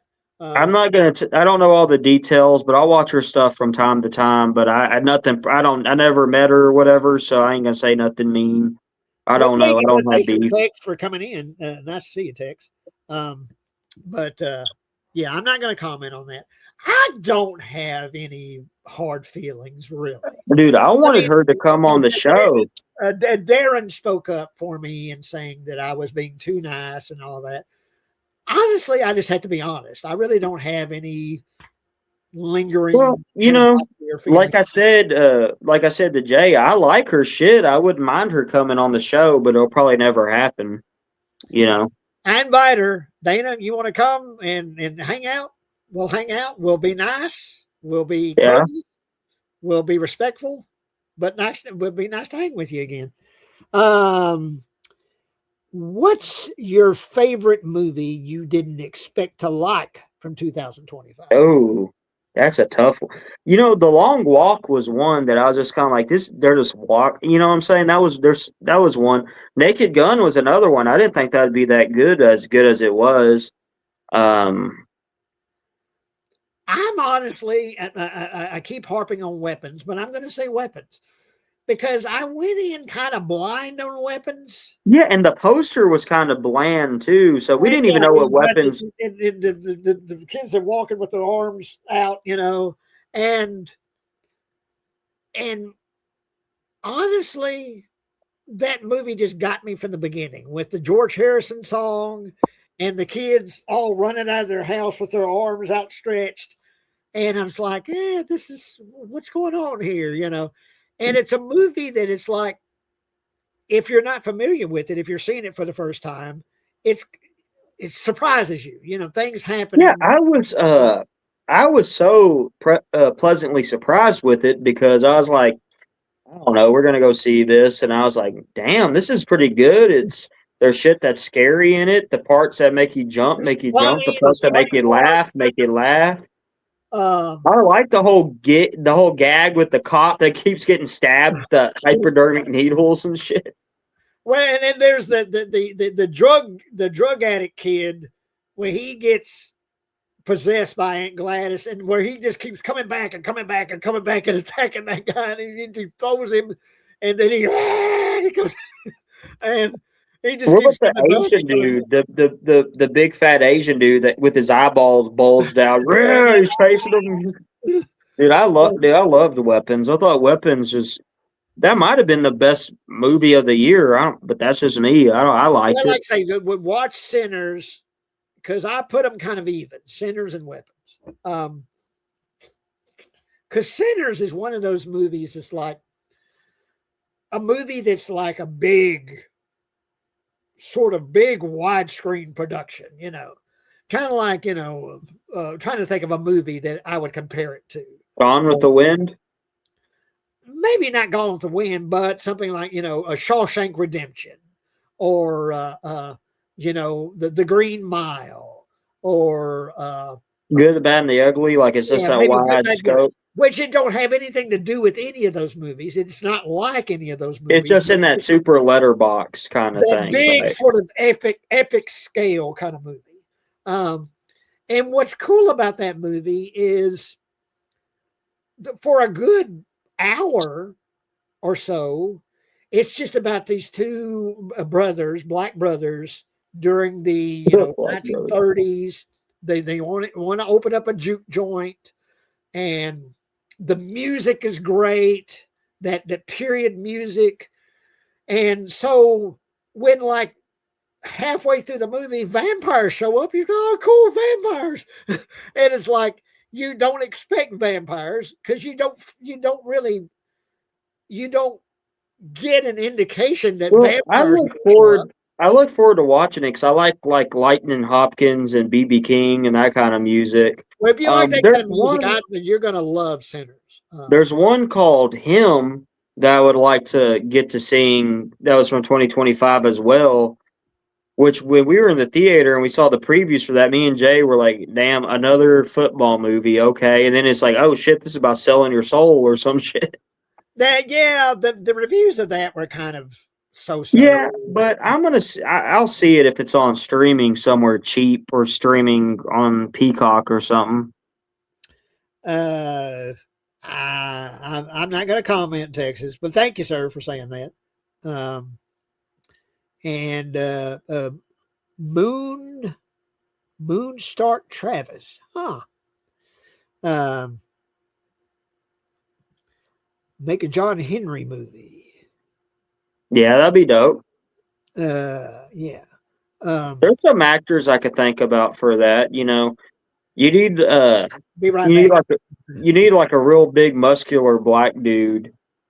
So I would get someone like trying to think, bro. It's gonna sound weird because I don't think he ever acted, but there's a wrestler called Titus O'Neil that's a real big, tall, strong. Or you could maybe use someone like Shaq that's a little older. But yeah, that'd be an interesting film. You know, John Henry fought the machines. Hell yeah. Or the steam or whatever the hell or steam engine or whatever the hell it was. It'd been a while since I listened to that song. I used to listen to that song at my grandma's house. My Uncle John would always listen to that old country music, and it'd be like, "Go, John Henry," and then you hear, I think it's June Carter or someone, but they have like a real hillbilly voice, and it's like, "It's country." I like that. I like that song. That song's cool. There's one part of the song where he's like, John Henry's pappy. He fathered about a dozen babies. John Henry's pappy broke jail about 100 times. Hell yeah. John Henry's cool.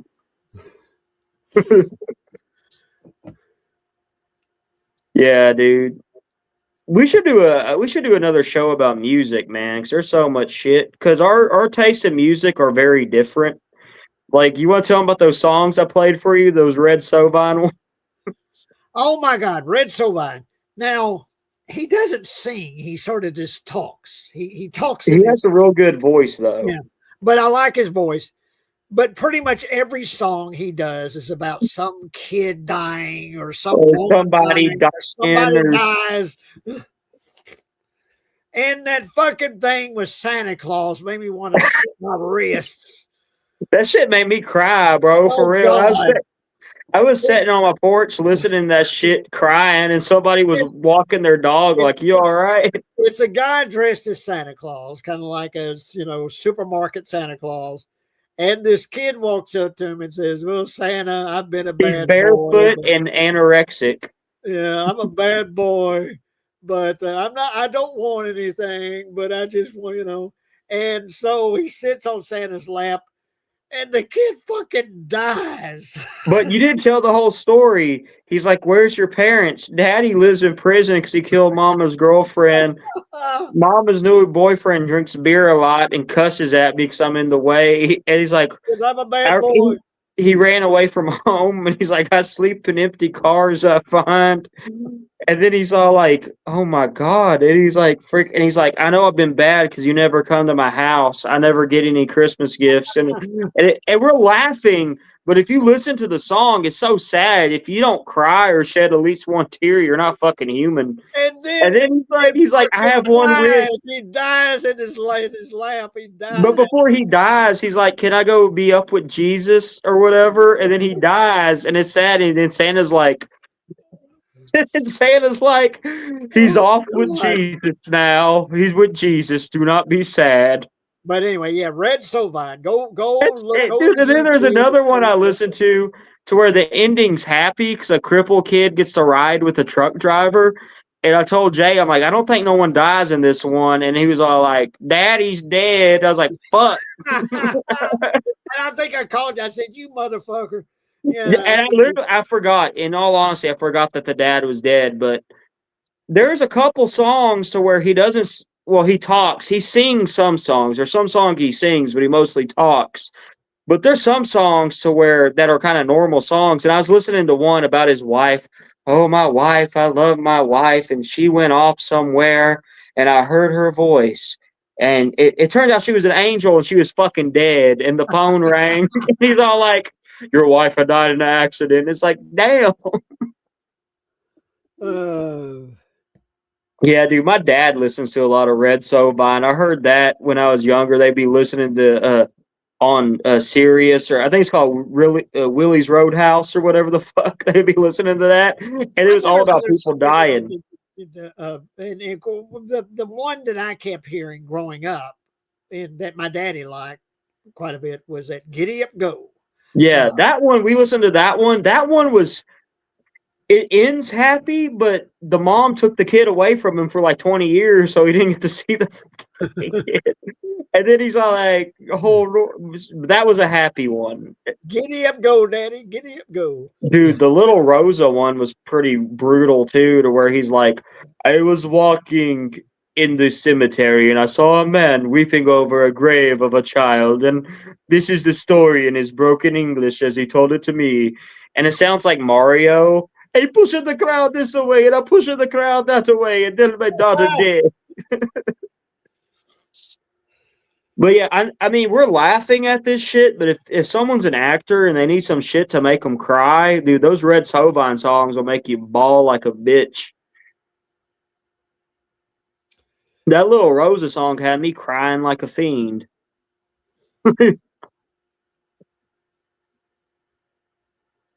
Oh, I did. Did you get the one I sent you? Tiny Tim, Santa Claus got the AIDS this year. Santa Claus has got the AIDS. Oh my God, I don't think so. I don't remember. I don't remember getting that. Dude, that was a crazy one.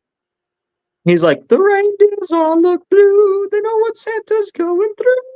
Santa Claus has got the AIDS this year. Well, now here's one that Akers is bringing up, and it's called "They Will Kill You." Oh shit!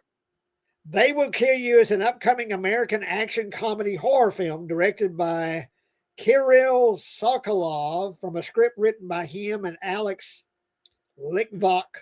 The film stars, I'm not going to try and pronounce her name, is a woman who answers a help wanted ad to be a housekeeper in a mysterious New York City high rise, not realizing she is entering a community that has seen a number of disappearances over the years. They Will Kill You. I think I've heard of that. But that sounds interesting. That I want to see that. I want to see that Housemaid movie at some point. Or yeah, that was one I think we should have watched instead of Anaconda. I liked Anaconda though, but it was fun to watch something stupid. But you know, it would have been. I enjoyed it, even though I think it was pretty dumb. I still enjoyed it. Here's one. I know he's kind of a piece of shit, but I've been studying the history of films, and I keep hearing everyone talk about how great Roman Polanski is, and I haven't seen all of his movies. So if we could do some Roman Polanski movies, even though he's a scumbag. And the other one that they talk about as a piece of shit is Francis Ford Coppola. Yeah, but he has some good films too. I mean, like the Godfather films, the Dracula. And one of my favorite movies of all time is Apocalypse Now. With Marlon Brando, all fat and shit. Hell yeah. Martin Sheen. I love Apocalypse Now. Absolutely love that movie of Francis Ford Coppola. And of course, his Dracula film.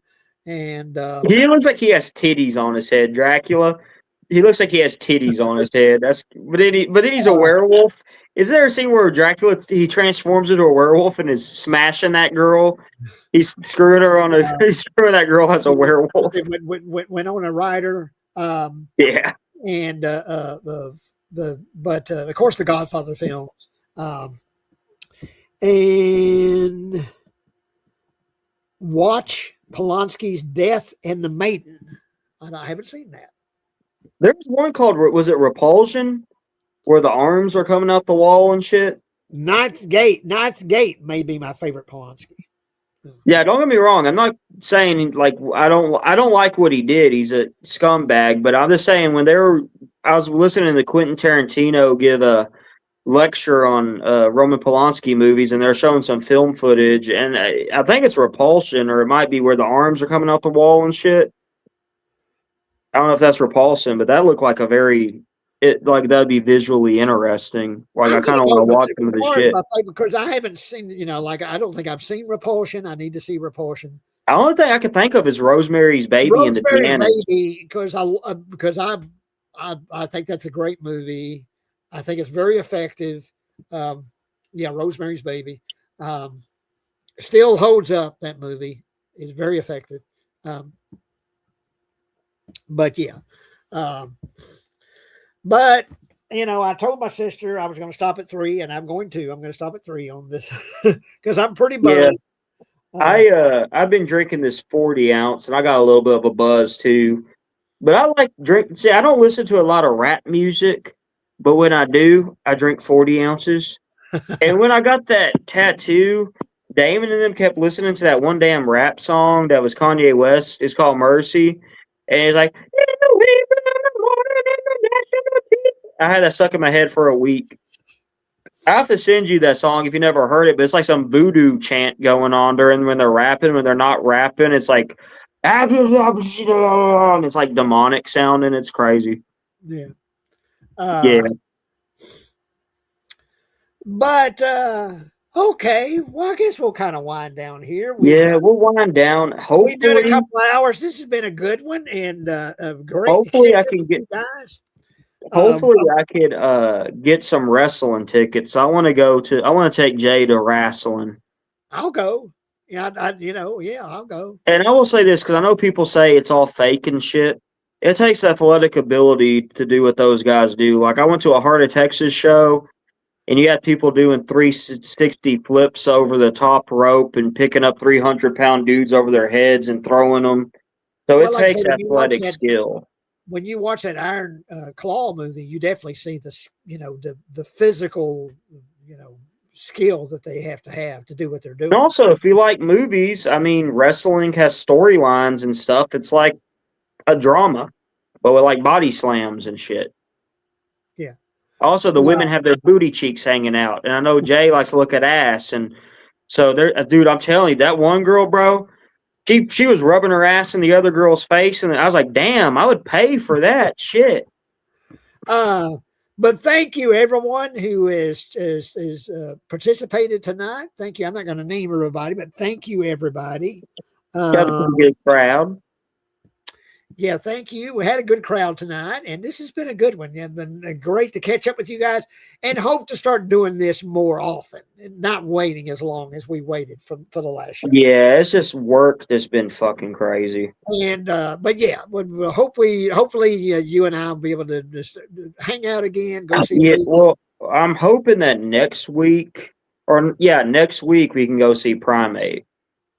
Yeah, that's what or whatever else is showing, but Primate's kind of, I think, on the top of my list just because that looks like a fun B movie. I'm hearing good stuff about Primate. That it's fun. It's really gory and really funny.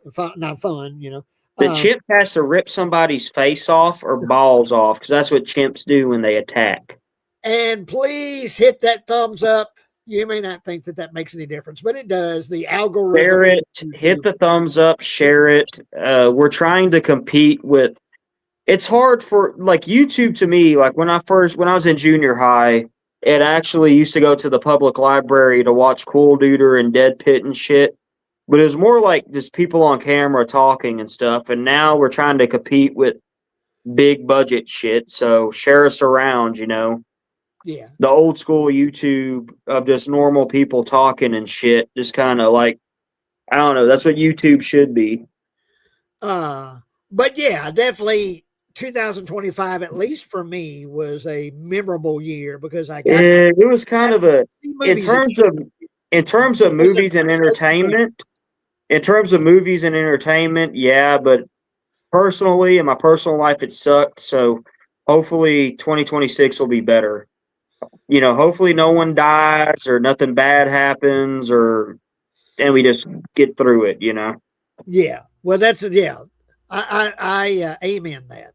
So, but yeah, thank you everyone that's tuned in tonight. Thank you, Brandon, and we'll sign off, but we will hopefully see you guys soon. Y'all have a good one, and bye-bye.